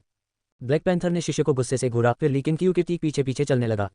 ली केंगकेयू पर्वत पर चढ़ते रहे। उन्होंने तीनों राक्षसों को मानवीय भाषा बोलने से नहीं रोका, जिससे उनके शिष्यों को अपने ज्ञान का विस्तार करने का अवसर मिला। तीनों राक्षसों के आगमन से संप्रदाय में काफी हलचल मच गई। ली केंगकेयू ने स्वर्ण बंदर और काले पैंथर को दानव नियंत्रण कक्ष में रखा, जिससे कई शिष्य उन्हें देखने के लिए आकर्षित हुए। जिनलांग को उसने अपने पास रखने की योजना बनाई। गुफा के अंदर ली केंगकेयू पत्थर के पलंग पर पालथी मारकर बैठी थी और जिनलैंग को आध्यात्मिक कुंड के किनारे खड़े हुए देख रही थी। उसकी आंखों में उम्मीद भरी हुई थी। चूजिंग इंद्रधनुषी तलवार से बाहर निकली और उलझन में पूछा, गुरुजी, आपने इस कीड़े को क्यों चुना? बंदर और काला पैंथर तो अधिक क्षमता वाले प्रतीत होते हैं। आप चाहे जिस तरह से भी देखें, एक कीड़ा किसी काम का नहीं होता। कम से कम चूजिंग तो ये कल्पना भी नहीं कर सकता था कि ज्ञानोदय की अवस्था तक साधना करने का परिणाम कैसा होगा। प्राचीन और आधुनिक काल की तमाम विचित्र कहानियों में से उसने कभी भी कीड़ों की आत्माओं के बारे में नहीं सुना था। बेशक उसने इसके बारे में सुना ही नहीं था, लेकिन ली केंगकेयू ने सुना था। शायद ये सिर्फ लगाव की बात है, मुझे लगता है कि इसे साथ लेकर चलना ज्यादा सुविधाजनक है, ली केंगकेयू ने मन ही मन सोचा। ये सुनकर चूजिंग ने उसके शब्दों के अनुरूप सोचा। वास्तव में इस तरह के कीड़े को ले जाना आसान होगा और इसे छिपाया जा सकता है, जिससे ये दुश्मन को निर्णायक क्षण में घातक प्रहार कर सकता है। इस तरह सोचने पर उसे प्रशंसा का भाव महसूस हुआ। उस्ताद से जैसी उम्मीद थी, उसने हर चीज का ध्यान रखा। ली केंगकेयू ने जिनलांग की प्रतिभा का खुलासा नहीं किया। जितने ज्यादा लोग इस पर सवाल उठाते उतना ही अच्छा होता, क्योंकि इसे उनकी दूरदर्शिता और प्रतिभा को निखारने की क्षमता साबित होती। हालांकि सबसे जरूरी काम जिनलांग की वफादारी को बढ़ाना है। हमें एक दूसरे के प्रति खुलकर बात करनी चाहिए। अल्पविराम। सुनहरे बंदर का नाम युएशान और काले तेंदुए का नाम हेइली रखा गया था। ली केंगकेयू द्वारा विशेष निर्देश दिए जाने के कारण चेंग कांगहाई उनके प्रति बहुत दोस्ताना व्यवहार रखता था और उन्हें सामान्य रूप से नमस्कार करने की हिम्मत नहीं करता था। जब दोनों दानव पहली बार वहां पहुंचे तो वे बहुत घबराए हुए थे, लेकिन समय बीतने के साथ साथ उन्हें पता चला कि इन लोगों का उनके प्रति कोई दुर्भावना नहीं है, बल्कि वे बहुत स्नेहपूर्ण हैं। धीरे धीरे उनका डर कम हो गया और उन्हें दानव नियंत्रण कक्ष पसंद आने लगा। 2 बोलने वाले राक्षस दानव नियंत्रण कक्ष में आ गए हैं, यह एक बहुत ही दुर्लभ घटना है। हालांकि किंगशियाओ संप्रदाय को एक साधना संप्रदाय माना जाता है और वृक्ष राक्षस अभी भी दुनिया में मौजूद हैं, लेकिन न तो शिष्यों और न ही उपासकों ने कभी किसी जीवित बात करने वाले राक्षस को देखा है। दानव नियंत्रण कक्ष और भी अधिक जीवंत हो गया, जिससे प्रतिदिन बड़ी संख्या में आगंतुक आकर्षित होने लगे। ये खबर पहाड़ के नीचे भी फैल गई। तीनों राक्षसों के प्रकट होने से ली केंगकेयू दुनिया की नजरों में और भी रहस्यमय बन गया। किंगशियाओ संप्रदाय का स्वामी राक्षसों का वध करने के साथ साथ उन्हें वश में भी कर सकता है। आधा महीना साथ बिताने के बाद ली केंगकेयू आखिरकार जिनलांग की वफादारी को 89 तक पहुंचाने में कामयाब हो गई, जो 90 से सिर्फ एक कदम दूर है। ये कहना होगा कि भोले भाले छोटे शैतानों को फुसलाना आसान होता है। उस शाम ली केंगकेयू गुफा से बाहर निकला। उसकी कमर पर तियानहोन तलवार लटकी हुई थी और जिनलांग उसके कंधे पर बैठा था। ली सिजिन और ली डोंग्युए आंगन में इंतजार कर रही थीं। दोनों महिलाएं बोतलों और जारों को पकड़े हुए उत्साह से बातें कर रही थीं। ली सिजिन ने अपना सिर घुमाया और तुरंत हाथ हिलाते हुए कहा, बड़े भाई आइए और देखिए, कुछ बढ़िया है। ली केंगकेयू मुस्कुराए और बैठने के लिए लंबी मेज की ओर चली गई। जब ली सिजिन ने उसके कंधे पर सोने का पेंडेंट देखा तो वह खुद को रोक नहीं पाए और उसने पूछा, तुम बाहर जाते समय इसे हमेशा अपने साथ क्यों रखते हो? क्या आपको इससे कोई समस्या है? यह अजीब लग रहा है। इसमें कुछ भी अजीब नहीं है, मेरा जिनलांग बहुत ही सुंदर है। ये सुनकर जिनलांग ने अपना सिर उठाया और बेहद घमंडी लग रहा था।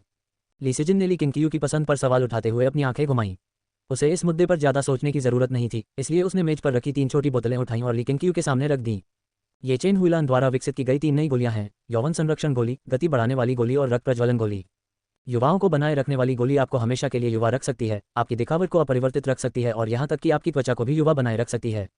स्पीड पिल शरीर की प्रतिक्रिया गति को बढ़ा सकती है, जिससे ये युद्ध के लिए उपयुक्त हो जाती है। ब्लड बर्निंग पिल एक लड़ाकू गोली भी है। ये ताकत बढ़ाने के लिए रक्त को जलाती है और विकट परिस्थितियों में या जीवन मरण के संघर्ष का सामना करते समय उपयोग के लिए उपयुक्त है।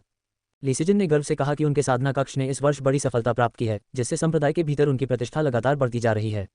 यहाँ तक कि निडर चाई युनशांग भी उससे दोस्ती करने और प्रवर्तन हॉल के शिष्यों के लिए गोलियां खरीदने के अधिकार के लिए लड़ने की पहल करेगा। ये सुनकर ली किंगक्यू ने यौवन संरक्षण गोली वाली छोटी बोतल उठाई, उसमें से एक गोली निकाली और सीधे अपने मुंह में डाल ली। लीसिजन ने गुस्से से घूरते हुए कहा, ये तो जवानी बनाए रखने वाली गोली है, तुम इसे सीधे कैसे खा सकते हो? मैं इसे क्यों नहीं खा सकता? ली किंगक्यू ने यौवन संरक्षण गोली का स्वाद बड़े चाव से चखा। ये बहुत कुरकुरी थी। कुरकुरी बाहरी परत को काटते ही गोली सीधे उसके गले में घुल गई और मुंह में एक सुगंधित स्वाद छोड़ गई। लीसिजन ने मुंह बनाकर कहा, युवावस्था बनाए रखने वाली गोली तो महिलाओं के लिए ही होनी चाहिए, है ना? पुरुषों को परिपक्वता हासिल करनी चाहिए, जितनी स्थिर हो उतना अच्छा। बड़े भाई, आप तो पहले से ही काफी जवान दिखते हैं, अपनी जवानी क्यों बचाना चाहते हैं? ये कैसी बातें हैं? क्या तुम चाहते हो कि तुम्हारा बड़ा भाई हमारे ग्रैंड मास्टर की तरह बूढ़ा और कमजोर हो जाए? ली किंगक्यू ने लीसिजन को घूरते हुए चिड़चिड़ाकर कहा। हाँ, आप इस रूप में सबसे अच्छे दिखते हैं। जब लीसिजन ने किंग शियाओ जेनरेन की शक्ल, सूरत और स्वभाव के बारे में सोचा तो उसे तुरंत लगा कि ली किंगक्यू की बातें सही हैं। जब ली किंगक्यू ने सर्दियों में यौवन बनाए रखने वाली गोली ली तो उसने भी एक गोली ली। ली किंगक्यू ने गोली का ध्यानपूर्वक निरीक्षण किया, लेकिन उसे कुछ भी असामान्य नहीं लगा। वह खुद को रोक नहीं पाया और सोचने लगा, क्या ये यौवन बनाए रखने वाली गोली नकली हो सकती है? लीसिजन ने उसकी ओर आंखें घुमाईं और कहा, चाहे ये काम करे या न करे, आपको कुछ साल इंतजार करना होगा। ठीक है। ली किंगक्यू के पास हार मानने के अलावा कोई चारा नहीं था। हालांकि उसे यौवन संरक्षण गोली का असर महसूस नहीं हो रहा था, लेकिन वह दवा की बोतल के जरिए गति बढ़ाने वाली गोली और रक्त प्रज्वलन गोली की आध्यात्मिक ऊर्जा को महसूस कर सकता था। चेन हुइलान में वाकई कुछ खास बात है। उसे बचाने के लिए मैंने जो जोखिम उठाया वह सार्थक था। ली किंगक्यू ने लीसिजन की ओर देखते हुए कहा, आपके साधना केंद्र का ध्यान केवल अनुसंधान पर केंद्रित नहीं होना चाहिए। आपको विभिन्न अकादमियों और साधना कक्षाओं पर भी काम करने की आवश्यकता है। ये साधना केंद्र के दीर्घकालिक हित में है। ली डोंगयुए ने आगे कहा, बिल्कुल सही। भविष्य में अधिकांश शिष्य साधना कक्ष के प्रति कृतज्ञता के ऋणी होंगे।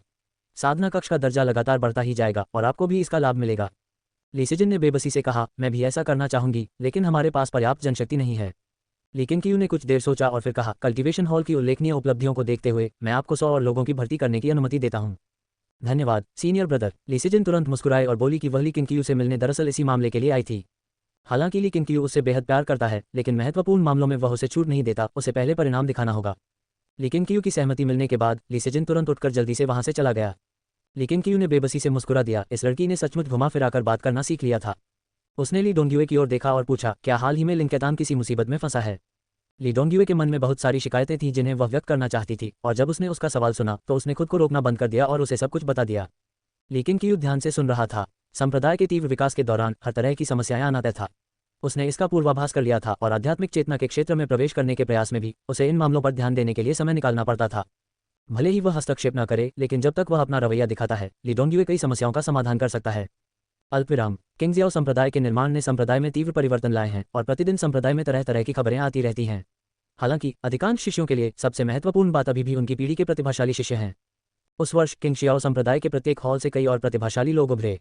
उन्होंने मार्शल आर्ट के मंच पर अपनी प्रतिभा का प्रदर्शन किया और जल्दी ही प्रसिद्धि हासिल कर ली। किंग शियाओ पर्वत के आधे रास्ते में दर्जनों शिष्य मार्शल आर्ट के अखाड़े के चारों ओर जमा हो गए और समय समय पर जयकारे लगा रहे थे।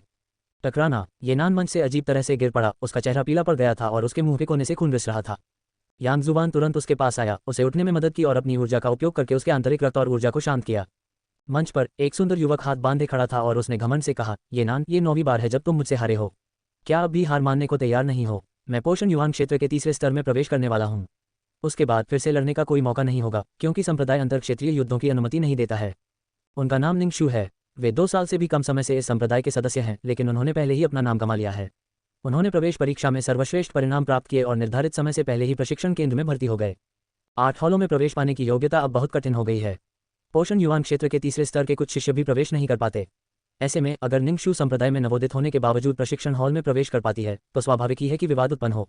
निंगशु के घमंडी शब्दों को सुनकर ये नान क्रोधित हो गया, जिससे उसकी आंतरिक ऊर्जा अव्यवस्थित हो गई और उसे तेज खांसी आने लगी। यांग जुबान ने निंगशु की ओर देखा और भौहें चढ़ाते हुए कहा, छोटे भाई, हम सब एक ही संप्रदाय के हैं, किसी को इस तरह अपमानित क्यों करना?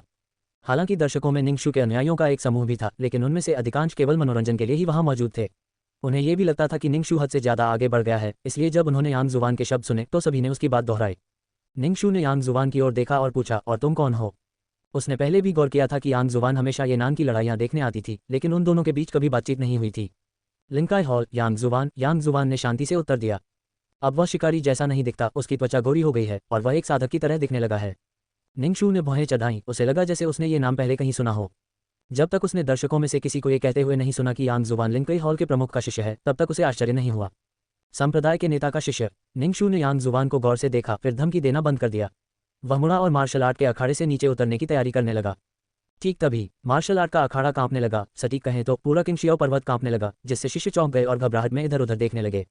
क्या हुआ? क्या भूकंप आया था? ये कैसे संभव है? मैंने ताइकुन पर्वत श्रृंखला में भूकंप के बारे में कभी नहीं सुना। ऐसा क्यों लग रहा है कि कंपन पहाड़ से आ रहा है? घबराओ मत, ये किंगशियाओ संप्रदाय है, अमृतत्व की साधना करने का स्थान। आसमान गिर जाए तो भी हम नहीं डरते। यांग जुवान ने अपना सिर घुमाया और ऊपर की ओर उठती हुई आध्यात्मिक ऊर्जा को महसूस किया, जिससे उसे यह जानने की उत्सुकता हुई कि आखिर क्या हो रहा है।